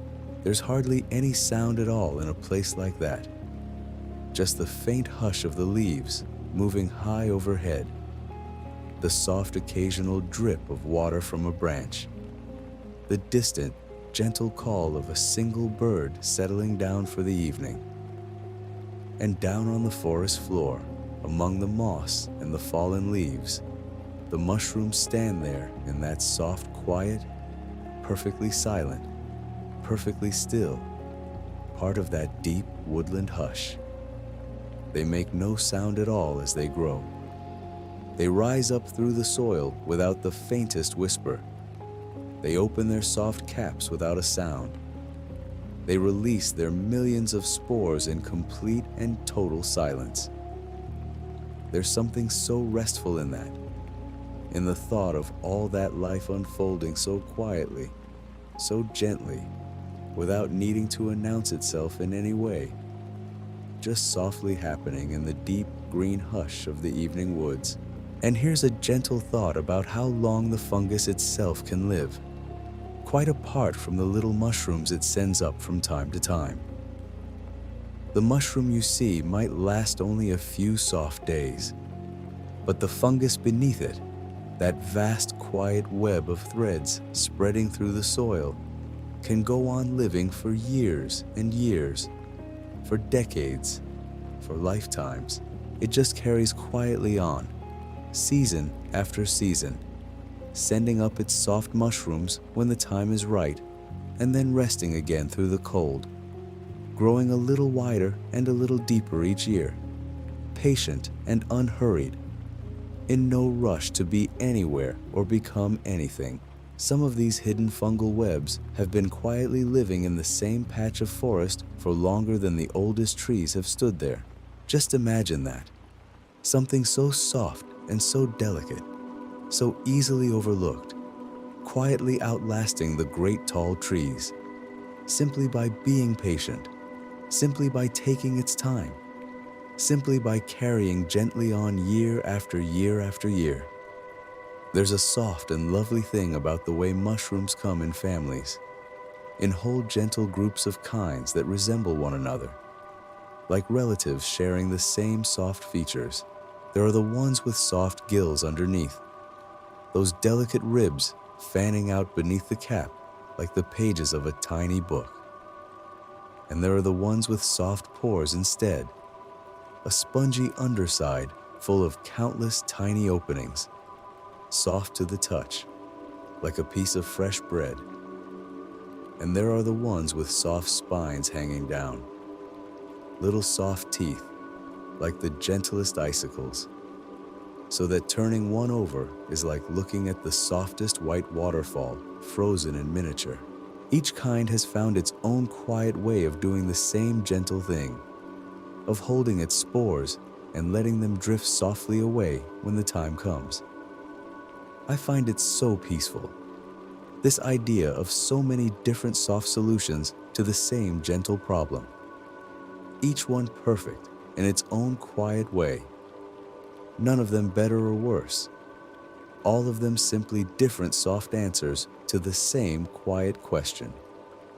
Let me tell you about the softest, gentlest mushroom color of all. At least to my mind, there's a kind that grows the palest, most delicate shade of lilac, the color of the very first light in the sky before the sun has properly risen. That soft violet gray that seems to hold both the memory of the night and the promise of the morning all at once. It stands there in the quiet woods, this soft lilac cap, so gentle and so unexpected among all the browns and greens, like a little pool of twilight resting on the forest floor. I love the thought of coming across something like that, so soft and so quietly beautiful, tucked away where hardly anyone would ever see it, existing purely for its own gentle sake, wearing the soft color of dawn and dusk in the deep green shade. You could carry a little of that soft lilac calm with you into your rest tonight, that gentle twilight color, that soft hush between the day and the night. And do you know, mushrooms have the quietest, softest way of finding their way through the world, even without any eyes to see or any way to move. As those fine threads spread through the soil, they seem to sense where the good, soft nourishment lies, growing more thickly toward the richest, dampest, most welcoming patches of earth, and drawing back gently from the dry and the barren. They do this so slowly and so quietly, feeling their way through the dark soil the way you might feel your way softly across a familiar room in the night, without any hurry, without any worry, simply reaching gently out and finding the way, one soft thread at a time. There's a deep trust in that, isn't there? This quiet reaching out into the unknown dark, this soft confidence that the way will make itself clear if only you keep gently feeling for it. You can rest with that trust tonight, that soft certainty that you don't need to see the whole path ahead, that you can simply feel your way gently forward through the dark and trust that it will lead you somewhere soft and good. There's a gentle fact about mushrooms and the moon that I've always found soothing, whether or not it's entirely true. People have long believed that certain mushrooms come up more readily under a soft full moon, rising in the pale silver light of those bright, quiet nights, as if the moon itself were gently coaxing them up out of the earth. And whether that's really so, or just a lovely old story, I find it a peaceful thing to picture. All those soft, pale mushrooms rising quietly in the moonlight, glowing faintly silver in the cool night air, opening their caps to the soft light of the moon, while the rest of the world sleeps. There's a whole quiet world that comes alive in the soft hours of the night. You know, while we're resting, a whole gentle unfolding of soft living things going about their quiet business in the dark. And you're a part of that soft night world now, resting and drifting while the mushrooms rise silver in the moonlight and the whole quiet earth carries gently on. Let me tell you about the way mushrooms feel the coming of the rain before it ever arrives, long before the first soft drop falls. When the air begins to grow heavy and damp, and the clouds gather low and gray, the fungus in the soil seems to sense it, seems to feel that soft change coming in the moisture and the pressure of the air, and it begins to ready itself, quietly gathering, quietly preparing to send up its soft mushrooms the moment the rain finally comes. It's as though the whole soft web beneath the ground holds its breath and waits, patient and ready, feeling the weather turn, trusting that the rain is on its way. And when it comes at last, soft and steady, soaking gently down into the waiting earth, the mushrooms rise up almost at once, as if they'd known all along. There's such a quiet wisdom in that, this soft sensing of what's coming, this gentle readiness, this patient trust that the rain will fall in its own good time and everything will unfold just as it should. And here's one last soft thought to rest with before we drift on a little further into the night. All across the world right now, in every quiet forest and every soft green meadow and every cool dark hollow, these gentle mushrooms are carrying quietly on, rising and resting and drinking in the rain and letting go of their soft spores on the breeze. All of it happening slowly and peacefully in the dark. All of it unfolding without any hurry or any worry. All of it perfectly at peace. The whole soft earth is full of this quiet, gentle life, going on and on in the dark while you rest, asking nothing of you, needing nothing from you, simply carrying tenderly on. And you can let yourself be a part of that soft quiet, turning now, letting go a little more with every gentle breath, sinking a little deeper into the warm, soft dark, drifting quietly and peacefully on towards sleep. Let me tell you now about the way mushrooms and trees quietly look after one another, because it's one of the softest, kindest things in all of nature. And it's a lovely thing to rest your mind on as you lie there in the dark, deep beneath the forest floor, far below the fallen leaves and the soft brown earth. The fine threads of the fungus wrap themselves ever so gently around the roots of the trees. And there, in that cool, hidden dark, the two of them begin to share.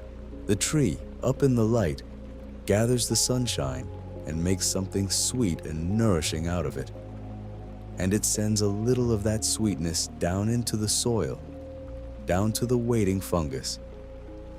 And the fungus, in return, reaches out through the earth and in all directions, far further than the tree's own roots could ever hope to stretch.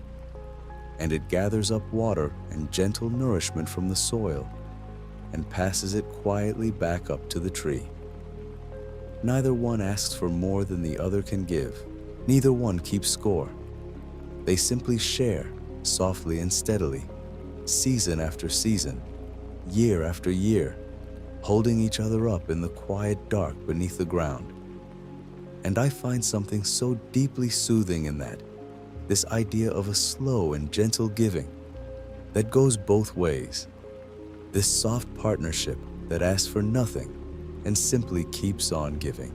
You can let yourself sink into that thought for a moment, this notion that even in the deepest, darkest, most hidden places, there's this quiet kindness going on, this soft exchange of care, holding the whole forest gently together. And it goes even further than that in the loveliest way.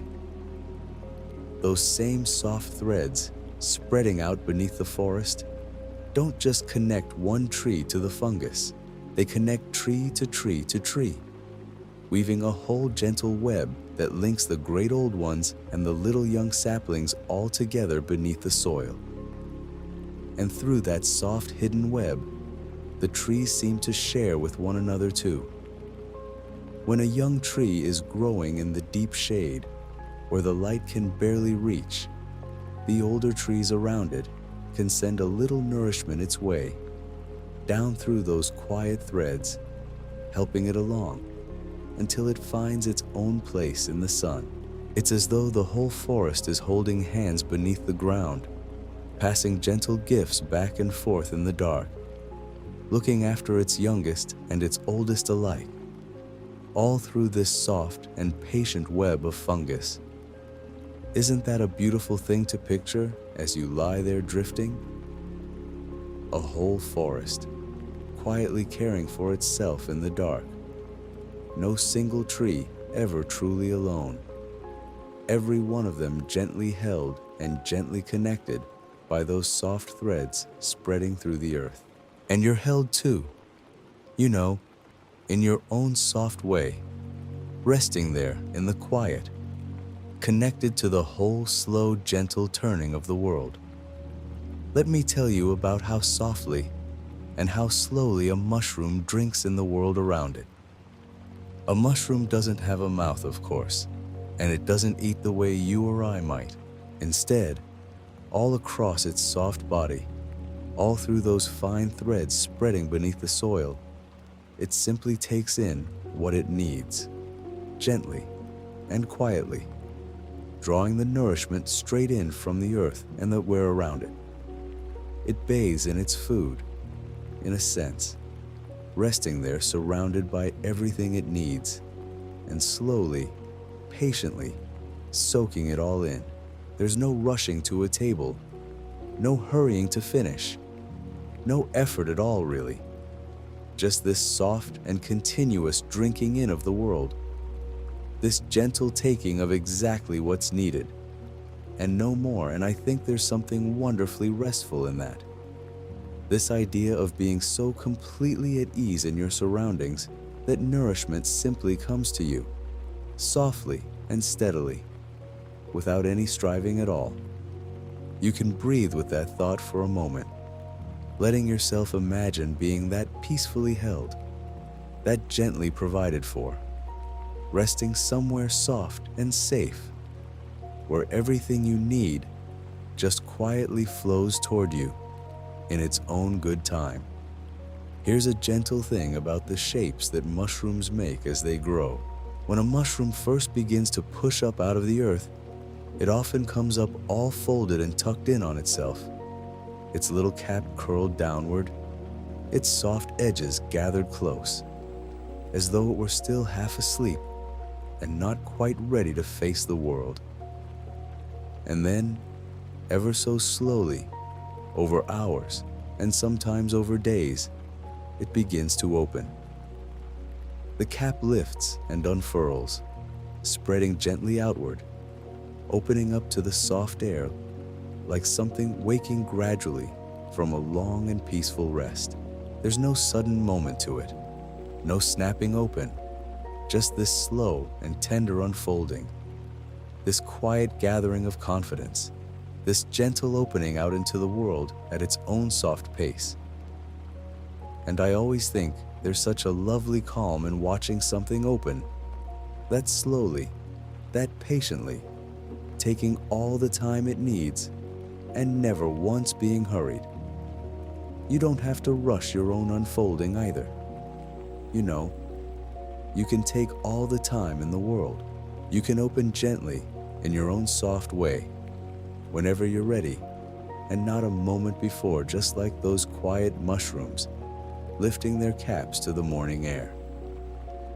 Let me share something about the way a mushroom holds its moisture, because it's a soft and delicate thing.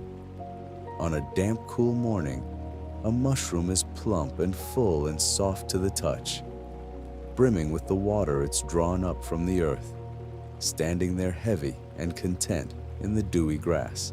And through the day, if the sun comes out and the air grows warm and dry, the mushroom slowly gives some of that moisture back, softening and settling, growing a little more delicate as the hours pass. And then, when the evening comes and the cool, damp air returns, it drinks again, filling itself back up softening and reviving in the gentle dark. It breathes with the day, in a sense, swelling and settling, giving and receiving, moving so slowly and so softly with the rhythm of the world around it that you'd never see it happen if you watched. And there's something so restful in that quiet rhythm, this soft rise and fall, this gentle giving and taking that just carries on and on without any effort at all. Your own breath is doing something a little like that right now. You know, softly rising and softly falling, filling and settling, all on its own, without you having to do a single thing. Just let it carry on, soft and slow, in its own gentle rhythm. There's a lovely quiet fact about how mushrooms find their way in the dark. Down beneath the soil, where there's no light at all, those fine soft threads still somehow know which way to grow. They sense the gentle pull of moisture, the soft presence of nourishment, the faint warmth or coolness of the earth around them, and they feel their way forward through the dark, growing patiently toward whatever will help them thrive. They don't need to see. They don't need a map. They simply feel their way, softly and slowly, trusting the quiet signals of the world around them. And somehow, it leads them true. And I find that such a comforting thing to rest with in the deep of the night. This idea that you don't always need to see the whole way ahead to find your path. That sometimes you can simply feel your way gently forward, one soft moment at a time, trusting that the world will guide you where you need to go. You can let go of needing to see it all now. You can let yourself simply drift and feel, the way those soft threads drift and feel their way through the quiet dark, always finding their way somewhere good. Let me tell you about the softest sound in all the world, or at least what I imagine it to be. Out in the forest, in the deep, still hours of the night, when the wind has died down and the birds have long since gone quiet, there's a moment when a ripe mushroom finally lets go of its spores, and it happens so softly, so gently, that there's really no sound to it at all, just the faintest imaginable release, a soft loosening, a quiet letting go into the still night air. Those countless tiny spores drift away on the barely moving air, floating off into the dark, silent and weightless, going wherever the gentle currents take them. There's no announcement to it, no fanfare, no effort, just this soft and perfect letting go, happening quietly, all through the forest while the world sleeps. And I think that might be the gentlest thing I know, this quiet release in the dark, this soft scattering of new life onto the night air, asking nothing, forcing nothing, simply letting go and trusting the wind. You can practice a little of that, letting go yourself now, can't you? Just softening your hold on the day, loosening your grip on all the small worries you've been carrying, letting them drift away from you into the dark, soft and weightless, like spores on the still night air. Here's something about the patience of the very oldest fungi, and it's a soothing thing to sink into. We talked a little earlier about how long some of these hidden webs can live, but it's worth resting with again in the soft dark, because it's so gently astonishing. Some of these vast networks of fungal threads, spreading quietly beneath the forest floor, have been alive and growing for hundreds upon hundreds of years, and a few, in the oldest and most sheltered places, for thousands. Think of that for a moment.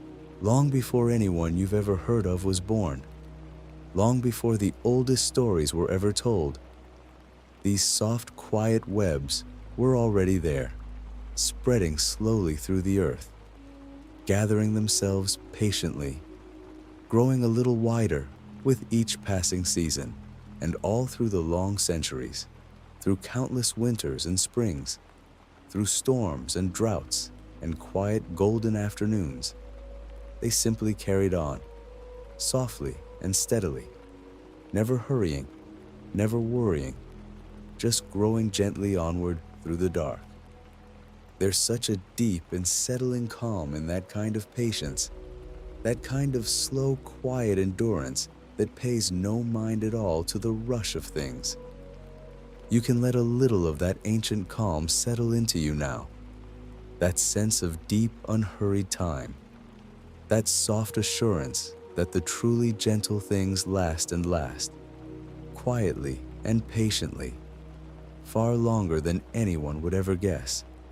Let me tell you about the soft companionship of mushrooms and the tiny creatures of the forest floor. In among the fallen leaves and the soft, damp earth, there's a whole gentle little world of small living things, and so many of them make their homes in and around the mushrooms.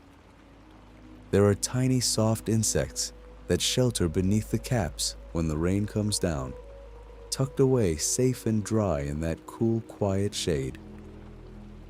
There are little creatures that lay their eggs in the soft flesh of a mushroom, so that their young will have somewhere gentle and nourishing to begin their lives.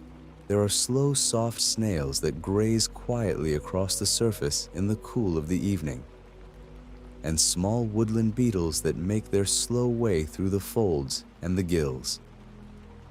A single mushroom, standing quietly in the grass, can be a whole soft world unto itself, a shelter, a nursery, a gathering place, a gentle little haven for all sorts of tiny lives.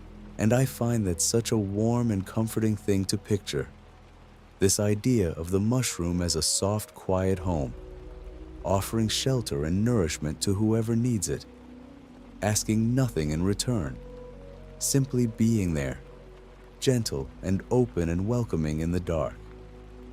There's a real kindness in the world. You know, when you look at it softly enough, a whole web of quiet giving and sheltering and looking after one another, going on all the time, all around us, in the smallest and gentlest of ways. And here's one more soft thought to rest with before we drift a little deeper still into the night. All of this, the sharing beneath the soil, the slow unfolding of the caps, the gentle drinking in of moisture, the quiet letting go of spores on the still night air, all of it happens without a single bit of struggle or worry. The mushrooms don't fret about whether the rain will come. They don't lie awake wondering if they're growing quickly enough, or whether they're doing it right, or what tomorrow might bring. They simply grow softly and patiently, taking each day as it comes, resting when it's time to rest, and rising when it's time to rise, trusting the slow, gentle rhythm of the world to carry them along. And there's such a deep peace in that, such a soft and simple wisdom, this letting go of worry, this quiet trust that things will unfold as they should in their own good time. You can borrow a little of that peace now, as you lie there in the warm, soft dark. You can set down the fretting and the planning and the wondering, just for now, just for tonight, and let yourself rest as gently and as trustingly as those quiet mushrooms resting in the earth. Everything is unfolding just as it should. There's nothing you need to hold on to, nothing you need to solve, nothing you need to do at all, but breathe softly and sink a little deeper, letting the gentle dark gather you up and carry you slowly and peacefully onward towards sleep. Let me tell you now about the way a mushroom has no need for the sun, and how gentle a thing that really is when you sit with it for a while. You see, Nearly everything green that grows out there in the world is reaching, always reaching, up toward the light. The grass leans toward it. The flowers turn their faces to follow it across the sky. The tall trees stretch their branches higher and higher, just to catch a little more of that warm golden glow. There's a kind of striving in all of that, a gentle sort of hunger for the light. But a mushroom asks for none of it. A mushroom can grow in the deepest shade, in the darkest corner of the forest floor, tucked beneath a fallen log, where no sunlight ever reaches.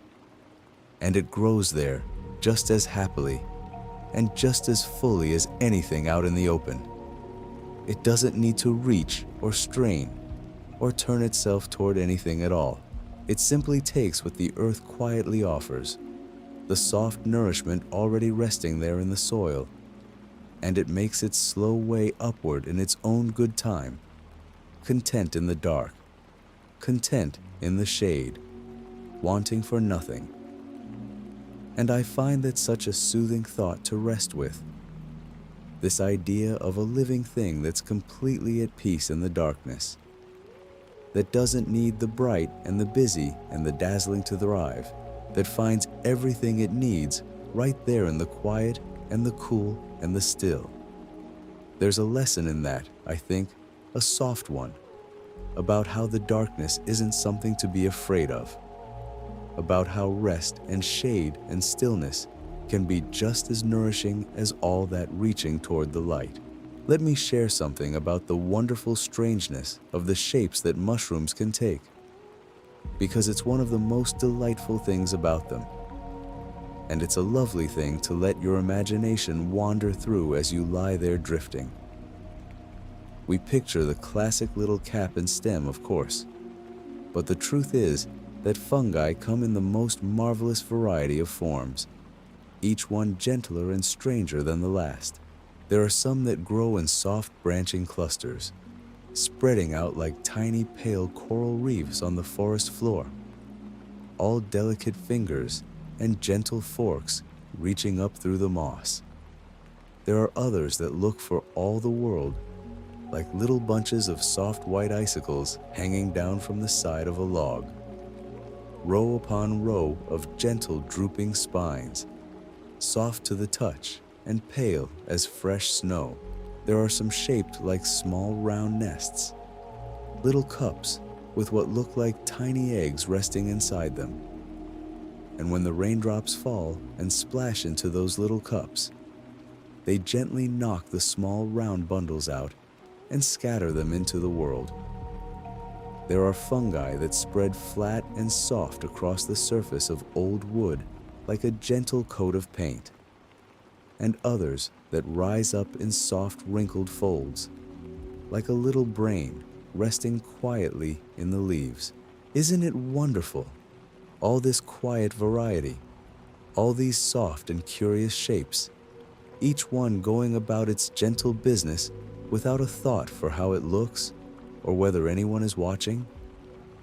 The forest floor is a whole gallery of soft sculpture, if you know to look for it, endless and patient and free. Let me tell you about the truffle now, and the soft secret way it lives, because it's one of the gentlest hidden stories in all the world of mushrooms. A truffle is a kind of fungus that grows entirely beneath the soil, down among the roots of certain trees, never once poking its head up into the open air. It spends its whole quiet life buried there in the cool, dark earth, growing slowly and softly, tucked away where no eye can see it. And because it can't send its spores drifting off on the breeze the way other mushrooms do, it has found the gentlest of ways to carry on. It gives off a deep, rich, earthy scent, a soft, warm smell that drifts up through the soil and out into the air above. And the small woodland animals catch that scent and come snuffling along to find it. They gently dig it up and enjoy it. And in doing so, they carry the truffle's spores away with them, off to new patches of forest where new truffles can quietly begin. It's such a soft arrangement, such a gentle little bargain struck between the fungus and the creatures of the wood, all worked out slowly over countless ages. All of it happening down there in the dark and the quiet, entirely unseen. I love thinking about that, about all the soft secret life going on beneath the forest floor while we walk along above it, never guessing at the gentle richness hidden just below our feet. Let me share something about the way spores can wait, because it's one of the most patient and peaceful things I know of. When a mushroom lets go of its spores, those countless tiny specks drift off and settle down all across the world. And not every one of them lands in a place that's ready for it. Some settle onto dry ground, or into a spot that's too cold, or too poor, or simply not right just yet. And here's the gentle thing. Those spores don't fret about it. They don't wither away in disappointment. They simply wait. A spore can rest there quietly, dormant and patient, for a very long time indeed, sometimes for months, sometimes for years, holding perfectly still in the soil, keeping its soft potential tucked safely away inside itself, biding its time until the conditions finally turn kind. And then, when the rain comes at last, when the warmth returns and the earth grows soft and welcoming, that little spore quietly stirs and begins to grow, as though no time had passed at all. There's such a deep calm in that, isn't there? Such a soft and trusting patience. No hurry, no worry, no sense of time slipping away. Just a quiet, waiting for the right moment. A gentle trust that the right moment will come, and you can borrow a little of that patience now. As you lie there in the warm dark, the sense that there's no rush to anything, that everything comes in its own good time, that you can simply rest and wait and let the night unfold around you at its own soft pace. Let me tell you about the way mushrooms rise up in the night, because there's something so gentle about the hours they choose. Many mushrooms do the greater part of their growing after the sun goes down, in the cool, damp stillness of the small hours, when the air is heavy with moisture and the world has gone quiet and soft. All through the day, the warmth and the dryness hold them back a little. But come the evening, when the dew begins to settle and the temperature falls and everything grows still, that's when they do their quiet work. That's when the caps swell and lift and unfold, when the stems stretch gently upward, when the whole soft shape of the mushroom draws itself up out of the earth. So while the forest sleeps, while the birds have tucked their heads beneath their wings, and the small creatures have curled up warm in their burrows, the mushrooms are quietly rising, gently and steadily, in the soft cover of the dark. And by the time the morning comes and the first light filters down through the trees, there they'll be, standing fresh and new in the grass, as if they'd simply appeared out of the night itself. I find that such a lovely thing to picture right now, in your own quiet hours. This idea of gentle growth happening all around you in the dark, soft and unhurried and calm. The night doing its slow, patient work while everything rests. Let me share something about the softness of moss and mushrooms together, because they so often keep each other company. And there's a real tenderness in the way they share their little corner of the world. You'll so often find them growing side by side, the mushrooms rising up here and there through a soft green bed of moss, the moss spreading out like the gentlest carpet you could ever imagine, cool and damp and deep. And they suit each other so well, these two quiet things. The moss holds the moisture close against the earth, keeping everything soft and damp and welcoming, and the fungi work away beneath, breaking down the old wood and the fallen leaves, enriching the soil that the moss rests upon. They ask nothing of each other, and yet they help each other along all the same, simply by being near, simply by living their gentle lives in the same soft patch of shade. Picture it now if you like. A little hollow at the base of an old tree, thick with soft green moss, cool and quiet and deep, and here and there a few small mushrooms rising up through it, their pale caps resting just above that gentle green sea. It's the kind of place that seems made for rest, isn't it? The kind of soft hidden corner where you could imagine curling up and sleeping for 100 years, wrapped in cool green quiet, sheltered from every hard and hurried thing. Let me tell you about how gently a mushroom lets itself go at the end, because even that, even the very last of it, is soft and unhurried and calm. When a mushroom has done what it came to do, when it's lifted its cap and opened itself to the air and released its soft drift of spores out into the world, it doesn't cling on. It doesn't struggle to stay. It simply begins, ever so slowly, to soften and to settle back down toward the earth. The firm little cap grows tender, the edges gently curl, and bit by bit the whole soft shape sinks quietly down into the ground it rose from, melting back into the dark, rich soil, becoming part of the earth once more. And there's nothing sad in it. Not really, because that softening, that gentle letting go, is itself a kind of giving. As the mushroom sinks back down, it feeds the very soil that will nourish the next green thing to grow there, the next soft mushroom to rise, the whole quiet cycle turning slowly on. Nothing is lost. Nothing is wasted. It all simply flows on, softly, from one gentle form into the next, round and round in the deep, slow rhythm of the woods. And I find such peace in that, such a soft and quiet reassurance, this idea that even endings are gentle, that even the letting go is a kind of care, that everything settles down in its own good time and becomes the soft beginning of something new. Let me share one last quiet thought before we drift a little further into the night.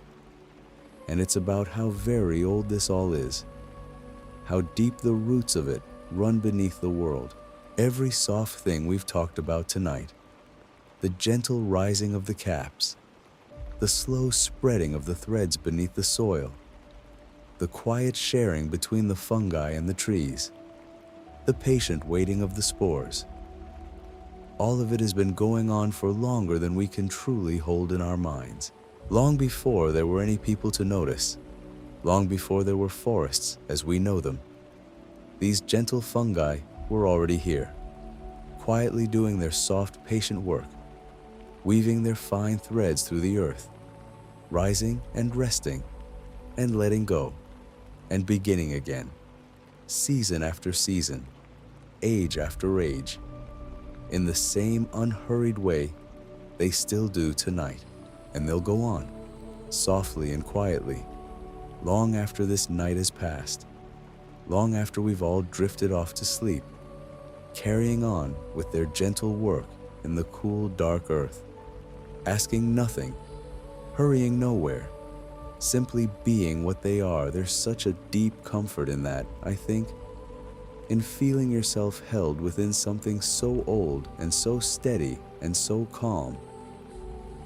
A slow, soft rhythm that was turning long before you arrived and will keep on turning long after, gently and patiently, world without end. You're a small, soft part of all of that tonight, resting here in the warm dark, breathing slowly, letting go, drifting quietly along on the same gentle current that carries the mushrooms, and the moss, and the whole soft sleeping forest onward, through the peaceful dark. Let me tell you about the soft coats that some mushrooms wear, because it's such a gentle little detail, and it's a lovely thing to picture as you settle deeper into the quiet. You see, there are mushrooms out there that come up wearing the softest, finest dusting of powder across their caps, a pale, delicate bloom, almost like the soft haze you find on a ripe plum or a fresh grape when you first lift it from the bowl.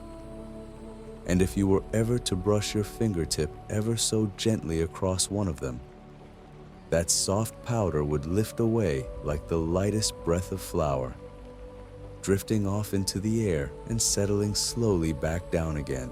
It's such a tender little thing, that soft covering, there to shelter the young cap as it rises, keeping it safe and soft in those first quiet hours of its life. And there's something so soothing in that, I think, the idea that even the smallest, most delicate things out there in the woods come wrapped in their own soft protection, cared for and cushioned as they make their gentle way up into the world. Let that soft image settle over you now. A whole hillside of little caps, each one dusted in its own pale powder, resting quietly in the cool gray light of the early morning, waiting for nothing, hurrying nowhere at all. Let me share something about the way mushrooms so often grow in soft little families, gathered close together in gentle clusters rather than standing all alone. You've surely seen it. If you've ever wandered slowly through the woods with your eyes turned down toward the earth, the way a whole soft huddle of mushrooms will rise together from the same fallen log or the same cool patch of moss, leaning gently against one another, their caps overlapping and nestling close, like a little group of friends drawn in around a warm fire on a cold night. Some of them come up in soft tumbling bunches, dozens of little caps all crowded together in the sweetest way, sharing the same soft nook of the forest, drawing on the same quiet threads spreading beneath them in the dark. And I find that such a warm and comforting picture to rest with, the way they keep each other company down there in the still of the woods. None of them ever truly alone, all of them held together by those fine soft threads running unseen through the earth, quietly connected, quietly belonging. It makes me think of how good it feels to be gathered close with the ones we love on a soft, dark night, warm and safe and near to one another, and how that same gentle closeness plays out all across the sleeping forest, in 1,000 quiet clusters of soft little caps, all leaning in together in the peaceful dark. Let me tell you now about how tenderly a mushroom takes its time to grow, because it's one of the softest, slowest things you could ever imagine. You might think, watching one appear so suddenly in the morning grass, that it all happens in a rush. But the truth is far gentler than that. Long before you ever see that soft little cap standing there, the fungus has been quietly gathering itself for a very long while, drawing in moisture, spreading its fine threads a little further through the soil, building up its soft strength ever so patiently in the cool dark below. And then, when the time is finally right, when the air has turned soft and damp and the earth is just moist enough, it begins to lift itself up. And even that rising happens slowly and gently, the cap easing upward hour by quiet hour, unfurling by the smallest degrees, never forcing, never straining, simply expanding softly into the shape it was always meant to take. There's no clock it's watching, no schedule it's trying to keep, just the slow, soft unfolding of a living thing doing exactly what it does, in its own good time, at its own gentle pace.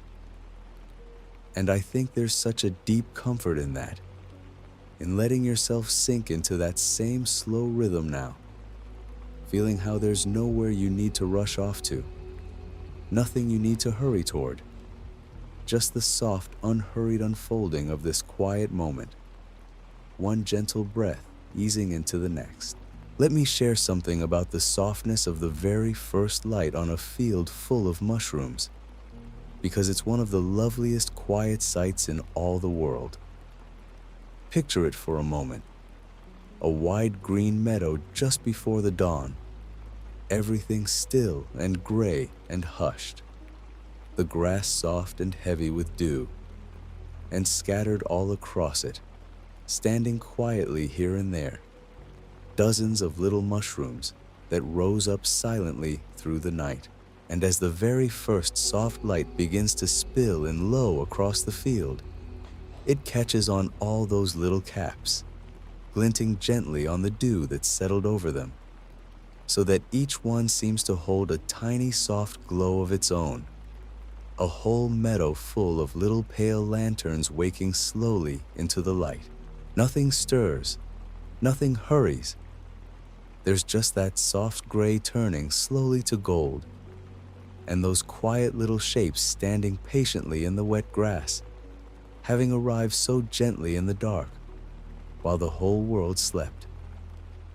And I love to think that somewhere out there right now, in some quiet field far away, that soft, slow dawn is unfolding just like that, catching gently on a scattering of little caps that no one will ever see, existing purely for their own soft sake, glowing quietly in the first cool light of the morning. Let that gentle image drift through you now, as you lie there in the warm dark, soft and unhurried and calm. Let me tell you about the way mushrooms so often choose the softest, most sheltered corners of the world to make their homes. They have such a gentle instinct for it, you know, for finding the tucked away places, the quiet hollows, the cool shaded nooks, where the light falls soft and the air stays damp and still. You'll find them nestled down in the deep shade beneath a hedge, or gathered in the cool hollow at the foot of an old tree, or tucked into the soft crumbling side of a fallen log, where the moss grows thick and green. They seem drawn to just those places where the world grows quiet and soft and sheltered, where the harsh, bright light of the open day is filtered down into a gentle green glow, where the wind can't reach and the earth stays cool and moist. And there's something so restful in that, I think, in the way they seek out comfort and shelter so unerringly, always finding the softest, safest little corner to rise up in. It makes me think of the way we curl down into our own soft sheltered places at the end of a long day, drawing the covers close, sinking into the warm, quiet dark, letting the whole busy world fall away outside.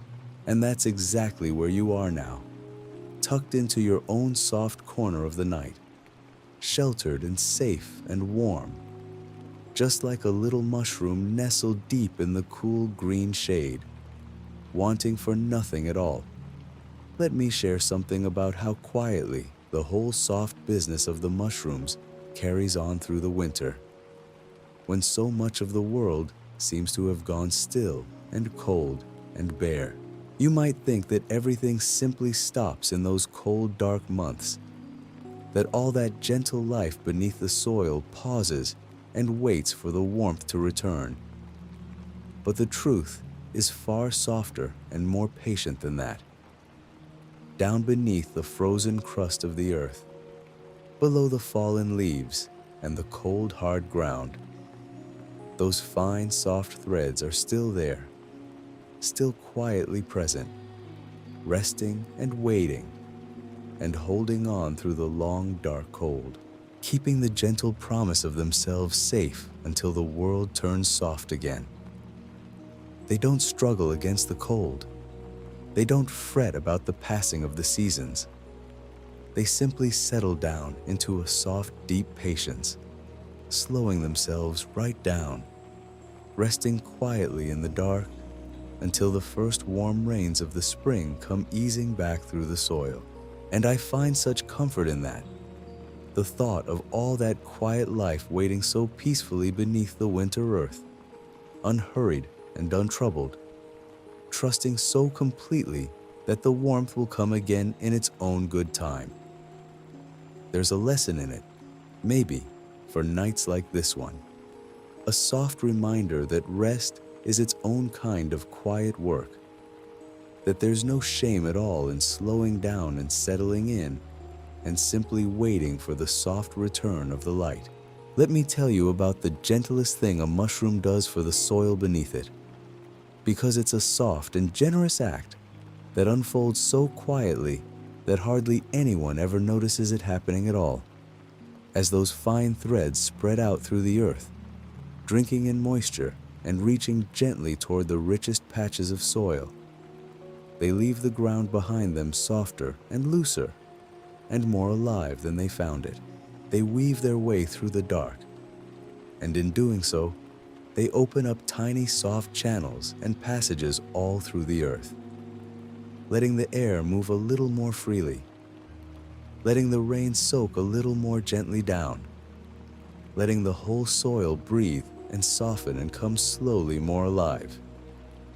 Everywhere those quiet threads travel, they leave a little more richness behind them, a little more softness, a little more of the deep, dark goodness that lets green things grow. And they ask for nothing in return. Of course, they simply carry on with their soft, patient work, quietly making the world a little softer and richer and kinder one thread at a time.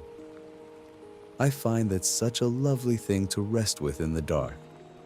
The idea of all that quiet generosity unfolding beneath our feet, all that gentle, unnoticed care, softening the very ground of the world without ever once being thanked for it, simply because that's what it does, simply because that's what it is.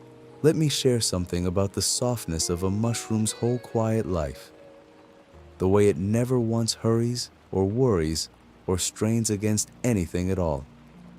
From the very beginning, from the moment those first fine threads begin to spread out through the soil, everything about a mushroom's life unfolds in the gentlest way imaginable.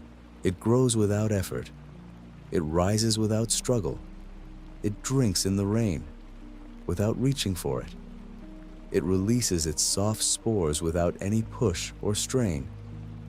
And in the end, it settles softly back down into the earth without a moment's resistance. There's no part of its life that's harsh or hurried or hard. No part that fights against the way of things. Just one long, soft unfolding from beginning to gentle end, carried along the whole way by the quiet rhythm of the seasons and the soft, slow turning of the world. And I think that's perhaps the most soothing thing of all about these gentle creatures. The way they show us that a life can be lived so softly, so patiently, so completely without struggle, rising and resting and giving and letting go.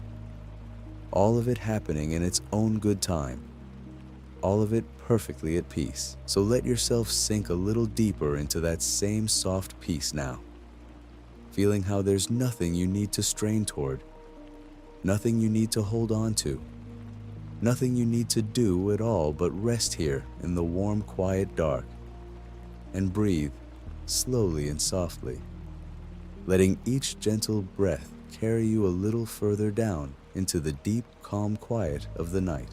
Let me tell you about the way a mushroom holds absolutely still through all the little comings and goings of the day, because there's a real gentleness in the way it simply stays put and lets the whole world move around it.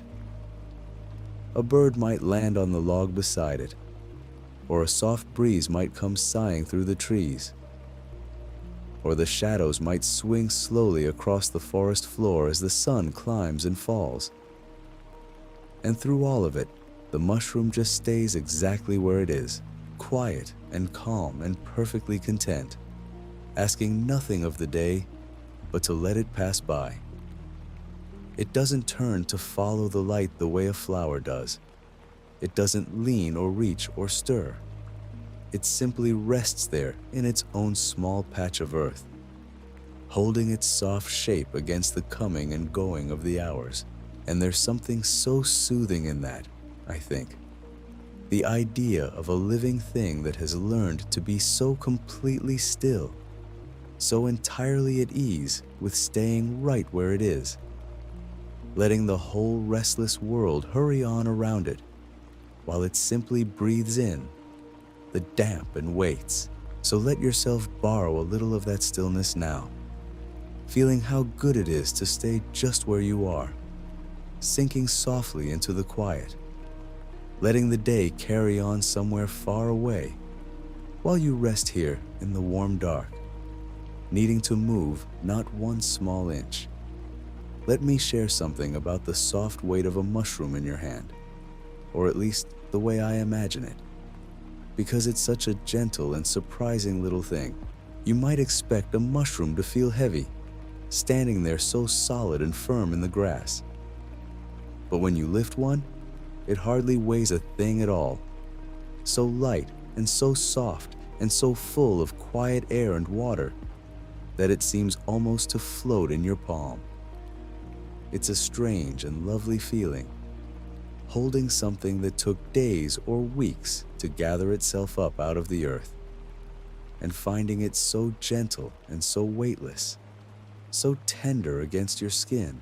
There's a softness to the way it rests there, cool and smooth and yielding, not hard like a stone or rough like bark, but gentle in the way that only living, growing things can be.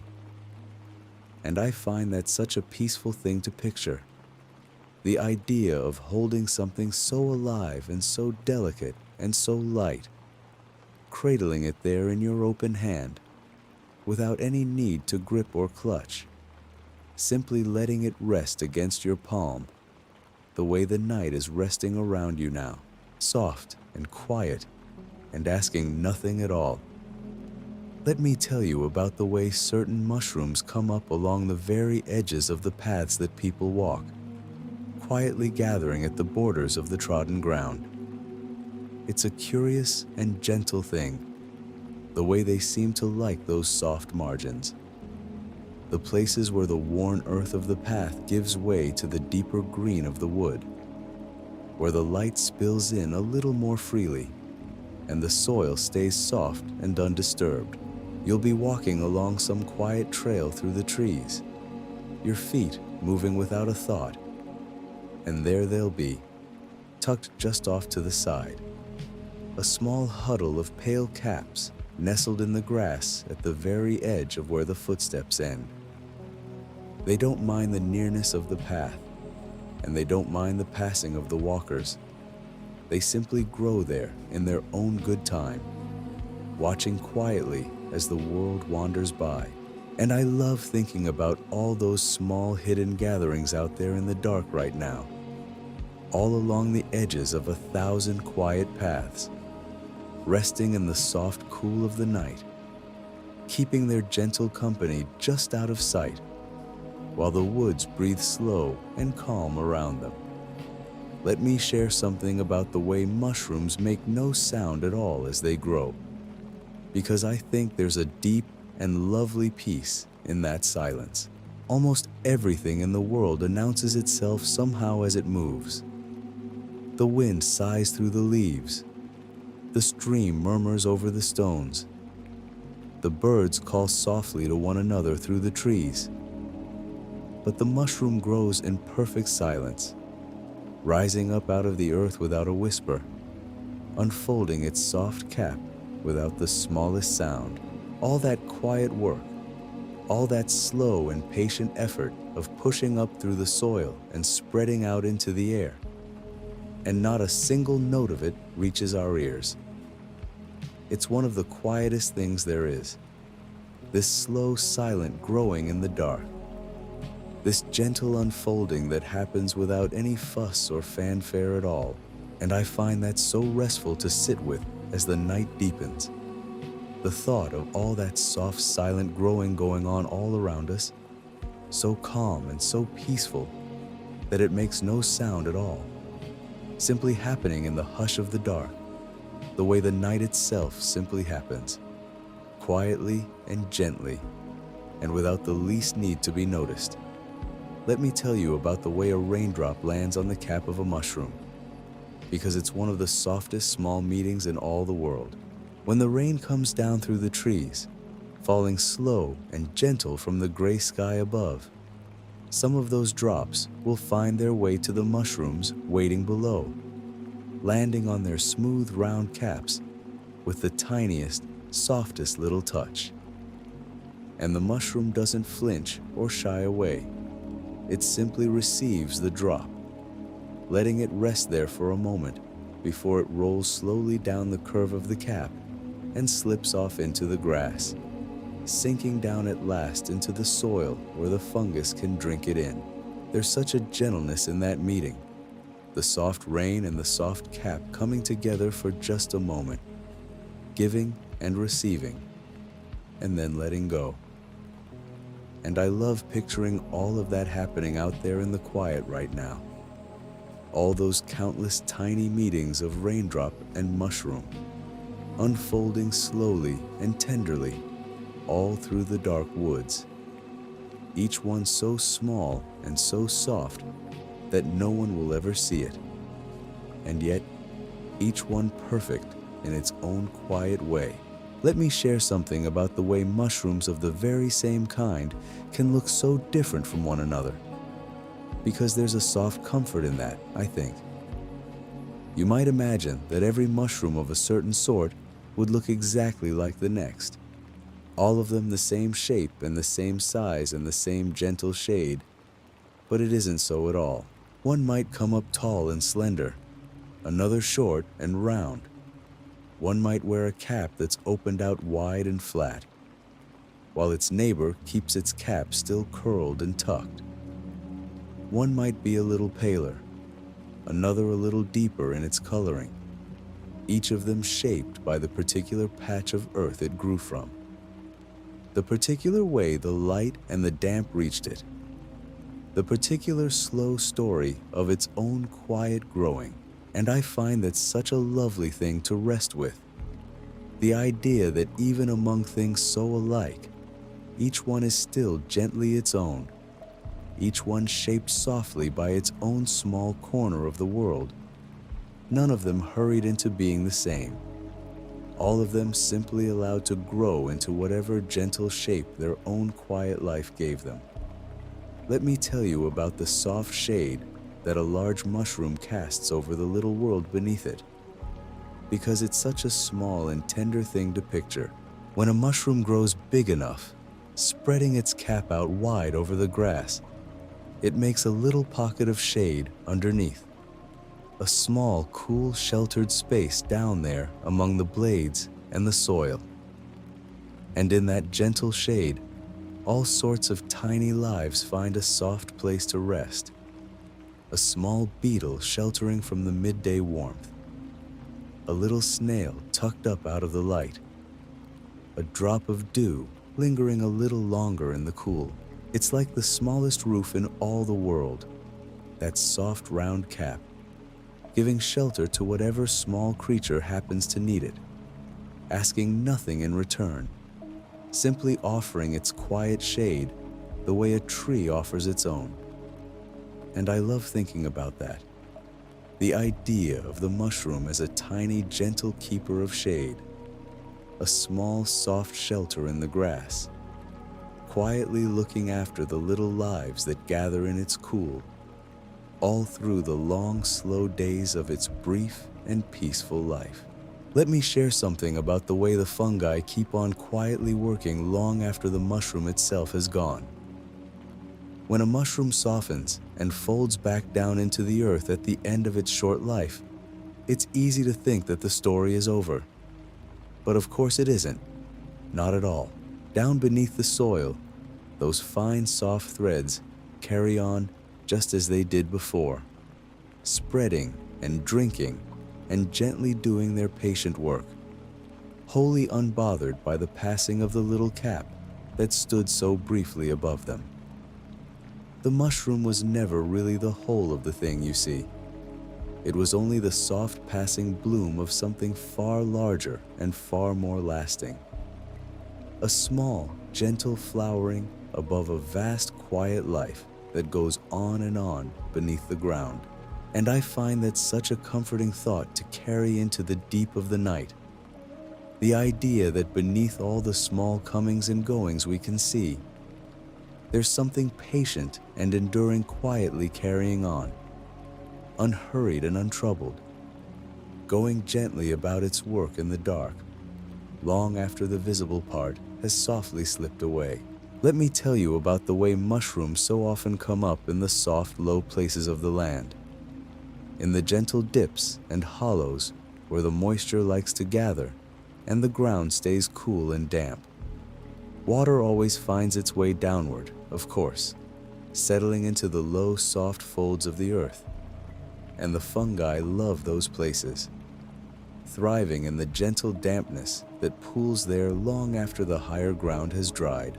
So you'll often find them gathered in the quiet bottoms of things, down in the soft, shallow valleys of a meadow, at the foot of a gentle slope, in the cool hollow where an old tree once stood. There's something so restful about that, the way they seek out the low and the sheltered, the soft, settled places where everything comes gently to rest. And I think there's a quiet lesson in it too, the way the mushrooms teach us that the low places, the soft, settled places, the places where we simply come to rest, are not places of failure at all, but places of nourishment and shelter and calm. The very places where the gentlest sort of life takes hold and grows. Let me share something about the way the first mushroom hunters of long ago must have felt, wandering the quiet woods in the soft light of morning, looking for these gentle gifts of the forest floor, long before anyone understood what a fungus was, before anyone knew a thing about spores or threads, or the vast hidden webs beneath the ground.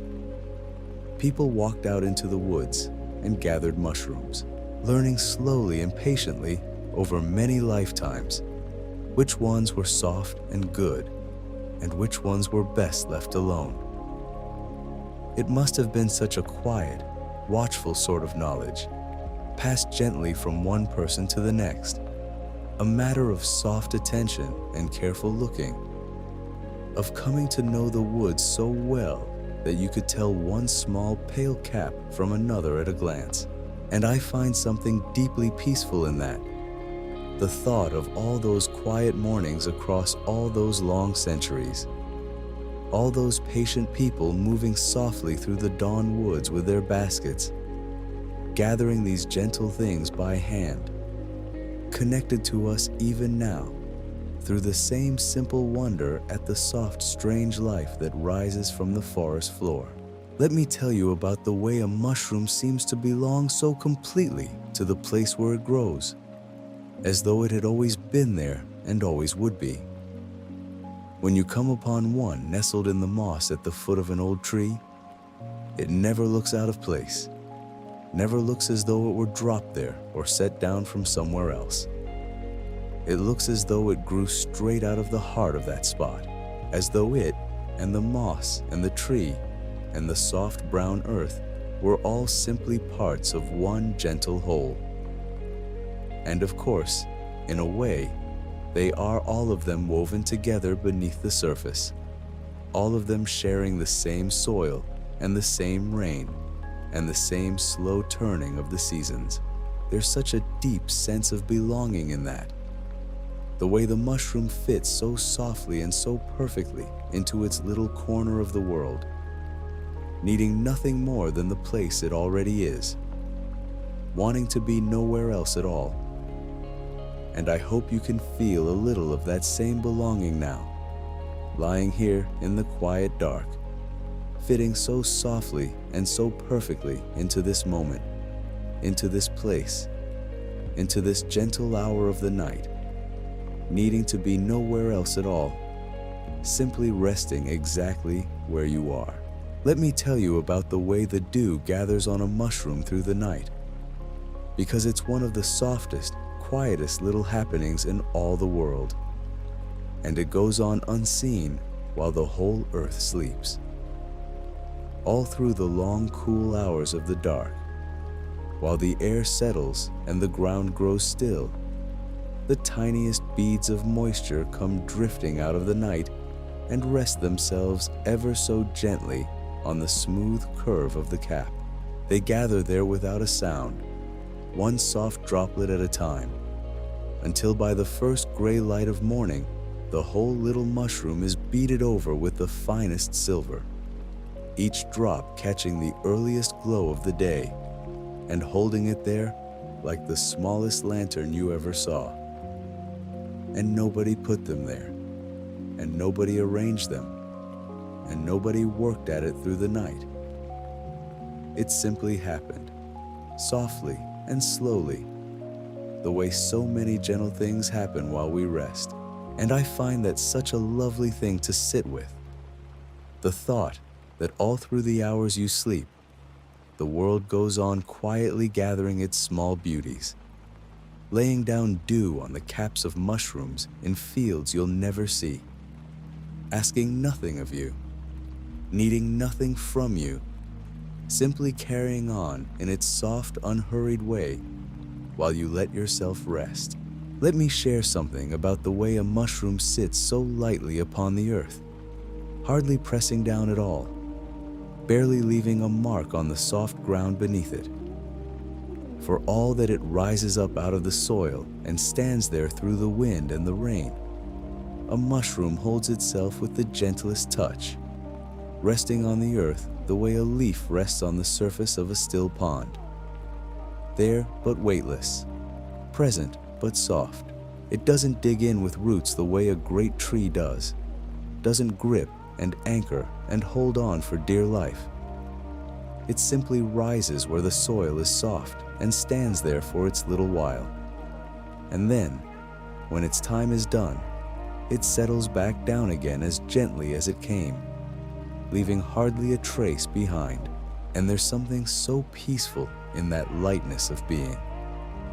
The way the mushroom passes through the world so softly, taking up its little space so gently, moving through its whole quiet life, without ever pressing hard against anything at all. You can let yourself feel a little of that same lightness now, lying here in the soft dark, letting your whole body grow gentle and unhurried, resting so lightly upon the world that the day's small weights simply slip away and leave you feeling soft and calm and free. Let me tell you about the many soft shades of green that gather around the places where mushrooms grow, because those quiet greens are part of the whole gentle picture, and it's a restful thing to let your mind wander through them. Think of the deep, soft green of the moss that so often cushions the base of a mushroom, that thick, velvet carpet spread out across the forest floor. Think of the paler, tenderer green of the new ferns unfurling nearby, and the soft gray green of the lichen creeping slowly across an old fallen log.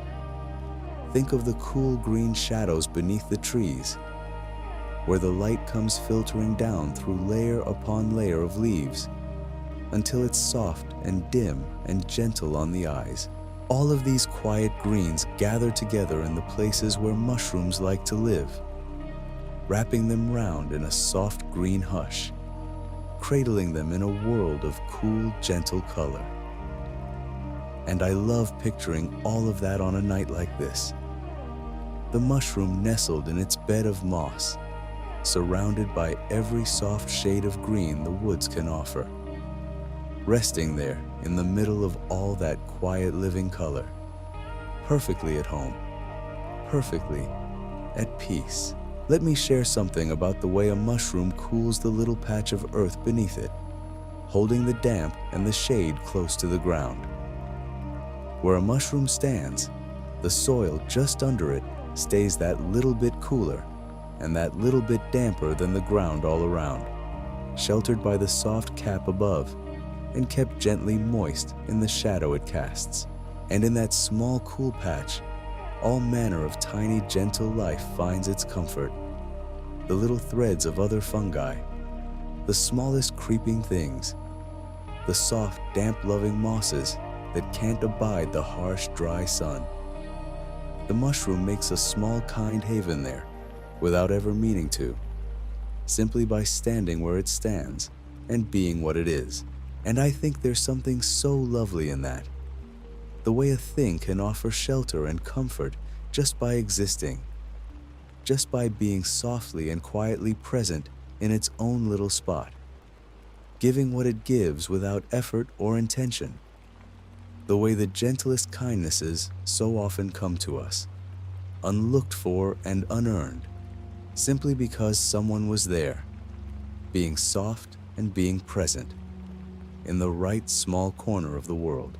Let me tell you about the way the mist settles low over a field where mushrooms grow. On those soft, cool mornings when the whole world seems wrapped in gentle gray. You've surely seen it. The way the mist lies close to the ground in the early hours, hanging soft and low over the grass, drifting slowly among the trees, softening every edge and every outline until the whole world looks like something half remembered from a dream. And down in that low, soft mist, right at the level where it lies thickest and coolest, that's exactly where the mushrooms love to be, standing quietly in the damp gray hush, drinking in the moisture that hangs all around them in the air. There's such a deep stillness to a misty morning like that. The way sound seems to soften and fade, the way the light comes gentle and diffuse with no harsh edges anywhere at all. And I find it one of the most restful things to picture as I lie in the dark. That soft, low mist lying over a quiet field, the mushroom standing peacefully within it. The whole scene wrapped in gray and green and calm, waiting so patiently for the sun to rise and warm it all away. Let me share something about the softness of the underside of a mushroom, that hidden tender part that faces down toward the earth. We so often look at the top of a mushroom, at the smooth or the speckled curve of the cap, but underneath there's a whole other softness. Whether it's those delicate gills fanning out like the finest folds of silk, or the soft spongy layer of little pores, or the gentle smoothness of certain caps that carry nothing underneath at all, that underside is a soft and sheltered place, tucked away in the shadow of the cap, protected from the rain and the harsh light, kept cool and gentle and quiet down there close to the ground. And it's from that soft hidden underside that the mushroom lets its spores drift free, releasing them so gently into the still air beneath. There's something tender about that. The way the softest, most delicate part of the mushroom is also the part that carries the seeds of everything to come, kept safe and sheltered underneath, doing its quiet, gentle work out of sight. Let your mind rest on that soft, hidden softness for a moment, and let your own body soften along with it, all the way down. Let me tell you about the way a whole hillside can hold its mushrooms, scattered soft and quiet across the long, slow rise of the land. Picture a gentle green hill in the soft light of an autumn afternoon, the grass long and soft and swaying just a little in the mild air, and scattered all across it here and there, tucked among the grass, standing in the little dips and rising on the low mounds, are the mushrooms. Dozens of them, hundreds of them maybe, each one standing quietly in its own small spot, none of them crowding, none of them hurrying, all of them simply resting there across the wide, soft slope of the hill. From far away, you might not see them at all, But come closer, and there they are, a whole soft, scattered population of them, each one living its own quiet little life, all of them together making up the gentle living surface of the hill. And I love thinking about that on a night like this. All those mushrooms spread across all those quiet hillsides all around the world, each one resting softly where it stands.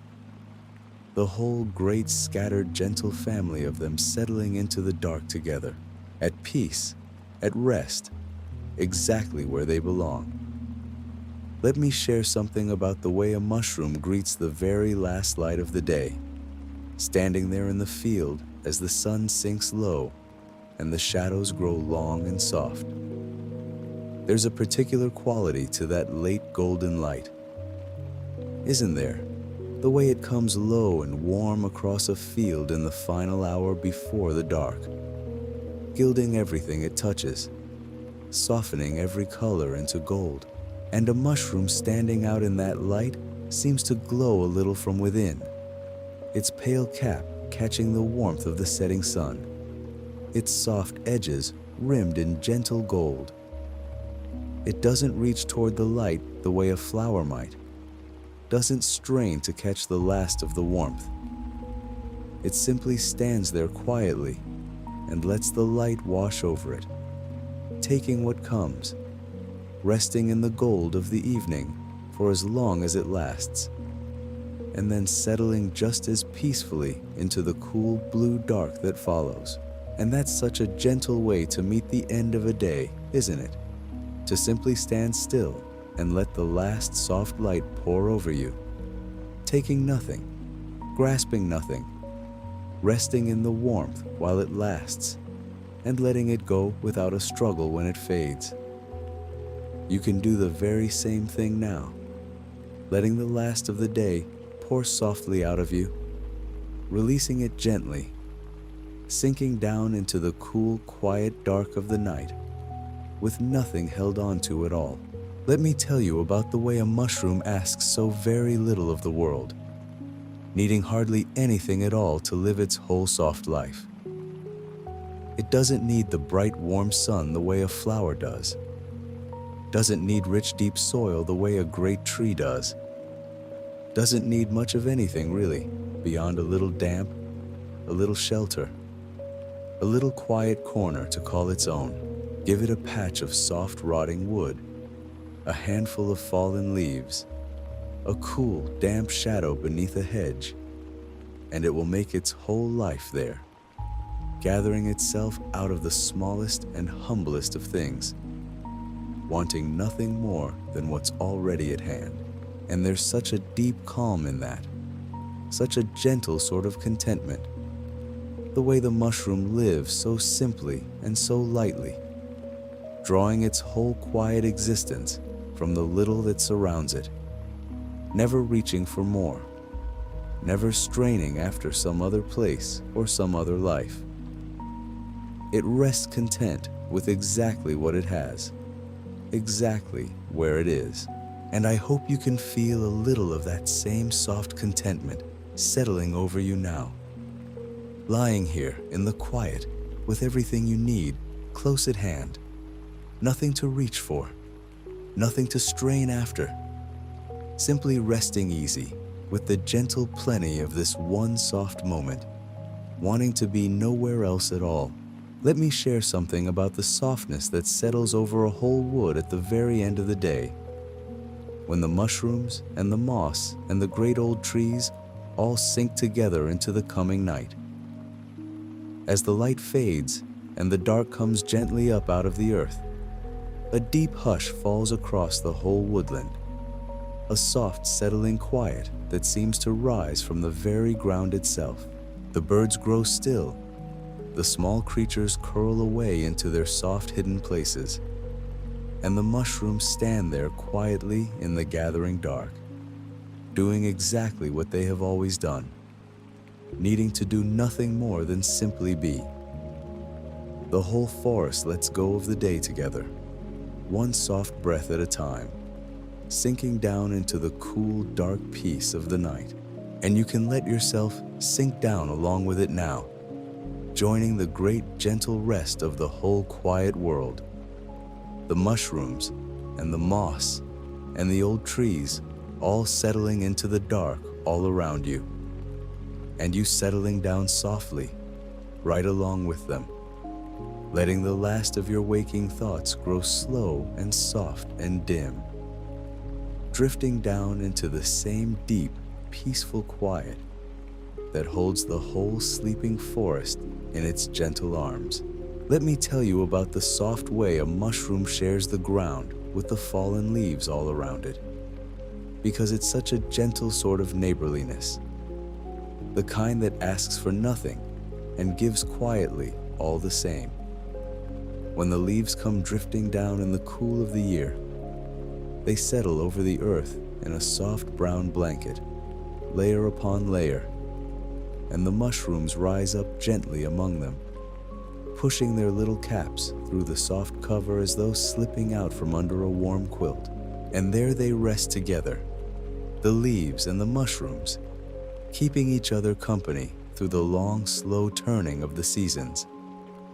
The leaves growing softer and darker as they settle into the soil, the mushrooms rising and resting above them, both of them part of the same slow, gentle unfolding. There's no hurry in any of it, no striving, just the quiet company of small, soft things resting side by side in the cool of the woodland floor.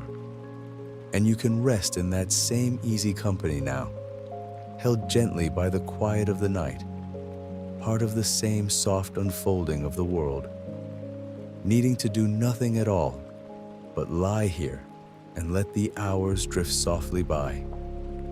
Let me share something about the way a mushroom carries the memory of the rain within it long after the rain has gone.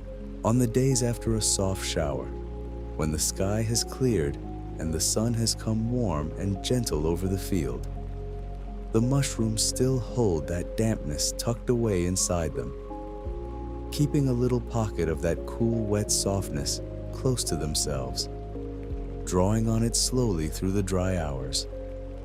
They don't need the rain to keep falling. They simply hold what they were given and let it last, sipping at it gently, making it stretch through the day, never grasping for more, never worrying that it might run out. And I find that such a soft and comforting thought, the way a mushroom holds a little of the past so tenderly, carrying the gift of the rain quietly forward into the dry, bright hours, content with what it has, at ease with what it holds. You can hold this soft, quiet moment the very same way, keeping a little of its calm tucked gently inside you, letting it last and letting it stretch out long and slow into the deepening dark of the night. Let me tell you about the gentle way that mushrooms of the forest keep no clocks and mark no hours, living entirely by the soft, slow rhythms of the damp and the dark and the turning of the year. They don't wake to any alarm, don't rush to be anywhere, don't measure out their days in minutes or in hours the way we so often do. They simply rise when the ground grows soft and welcoming, rest when the world grows dry, and let the seasons carry them along at their own unhurried pace. A mushroom has never once been late for anything in all its quiet life, never once hurried to catch up, never once looked back with any regret at time gone by. It lives entirely in the soft slow now, moving only as gently as the world around it moves. And there's such a deep peace in that, such a quiet freedom in a life lived without any clock at all. Let yourself set down the weight of the hours now, the way the mushroom does, letting go of all the minutes and the measuring, sinking down instead into the soft, timeless quiet of the night, where there's nowhere to be and nothing to catch, and all the slow, soft hours in the world to simply rest. Let me share something about the way the smallest mushrooms of all rise up in the soft green moss, like tiny quiet lamps, so small and so delicate that you would have to lie right down upon the earth to see them properly at all. There they stand among the soft green fronds, their little stems no thicker than a thread, their caps no wider than the head of a pin, glowing pale and soft against the deep green of the moss. Whole tiny forests of them can gather in a single soft handful of ground, each one perfect and complete, each one having risen up so gently and so patiently out of the damp, none of them asking to be seen, none of them needing to be noticed, simply being exactly what they are in their own small, quiet corner of the world. And there's something so tender in that, in all that hidden smallness, all that quiet perfection tucked away in the moss, where hardly a soul will ever see it. It asks for no audience at all. It's enough, simply, to be. And you are enough simply to be here too, tonight, resting quietly in the dark, needing to prove nothing and perform nothing and be seen by no one, just softly and completely yourself in the gentle quiet of the night. Let me tell you about the way the whole soft world of the fungi has been carrying quietly on beneath our feet, all through this long, gentle hour. All the while we've been resting here together in the dark. Out there right now, in the cool of the night, the mushrooms are rising slowly in the fields and the forests, drinking in the damp, unfolding their soft caps by the smallest of measures, letting go of their spores on the still night air. The fine threads are spreading gently through the soil, reaching softly toward the damp, rich patches of earth, weaving the whole quiet world together beneath the ground. And all of it is happening without a sound, without a struggle, without the least little bit of hurry or worry. All of it unfolding as softly and as peacefully as your own slow breathing here in the dark. The whole gentle business of the mushrooms goes on and on through the night, patient and calm and endlessly at ease. And you can let yourself drift now on the soft current of it, carried along by the same deep quiet that holds the whole sleeping world. And now, as we come to the soft end of our time together tonight, let me just say this, very gently, so that you can let it drift right past you if you're already halfway into sleep. When these quiet words come to their close, another gentle story will begin all on its own, drifting in softly to keep you company through the rest of the night. So there's no need to reach for anything, no need to stir or to do a single thing at all. Just let it carry on, one calm, quiet hour flowing softly into the next, keeping the silence filled with something gentle while you rest. You don't have to lift a finger. It will simply be there, soft and low and easy, the way the mushrooms simply carry on out there in the dark without anyone needing to tend to them at all. And if these quiet nights together bring you a little peace, if you find yourself drifting off a little more easily with these soft stories to keep you company, then you might gently let yourself follow along, so that whenever the night feels long or the quiet feels far away, there will always be another soft hour waiting here for you. There's no rush in it, no need to do anything now.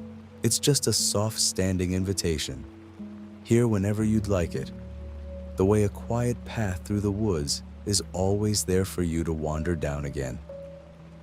But for now, let all of that drift away too. There's nothing left to do tonight, nothing left to think about, nothing left to hold on to at all. Let me leave you with the softest thought of all to carry down into your sleep. Somewhere out there, in a cool dark hollow beneath the trees, a single small mushroom is standing perfectly still in the quiet of the night, doing nothing, needing nothing, wanting nothing, simply resting there in the soft dark exactly as it is. The dew is gathering slowly on its cap, one gentle drop at a time. The fine threads beneath it are spreading softly through the earth. The whole forest is breathing slow and deep all around it. The moss and the leaves and the great old trees all sunk down together into the peaceful dark. And that little mushroom asks for nothing more than this, than to simply be here, now, in the soft quiet of the night. You can rest exactly that way too, needing nothing, wanting nothing, holding on to nothing at all, just resting here softly in the dark, breathing slow and easy, sinking gently down and down into the deep, quiet peace of sleep. There's nothing more to listen for now, nothing more to follow, nothing more to do. Let the last of these soft words dissolve into the quiet, like a drop of dew soaking gently into the earth. Let your breathing grow slow and deep and easy. Let your whole self grow soft and heavy and calm, sinking down into the gentle dark, like a mushroom folding quietly back into the soil at the end of its soft, slow life. The night is here, all around you now, deep and cool and kind, holding you as gently as the forest holds its smallest and softest things. There's nowhere to be and nothing to reach for, and all the soft quiet of the whole sleeping world to rest in. So let go now, gently and completely, drifting down into the deep, soft dark, carried along on the slow, quiet current of the night, at peace, at ease, and perfectly, softly, at rest. Sleep now, and rest well, and let the whole gentle world go on quietly turning without you for a while. Good night.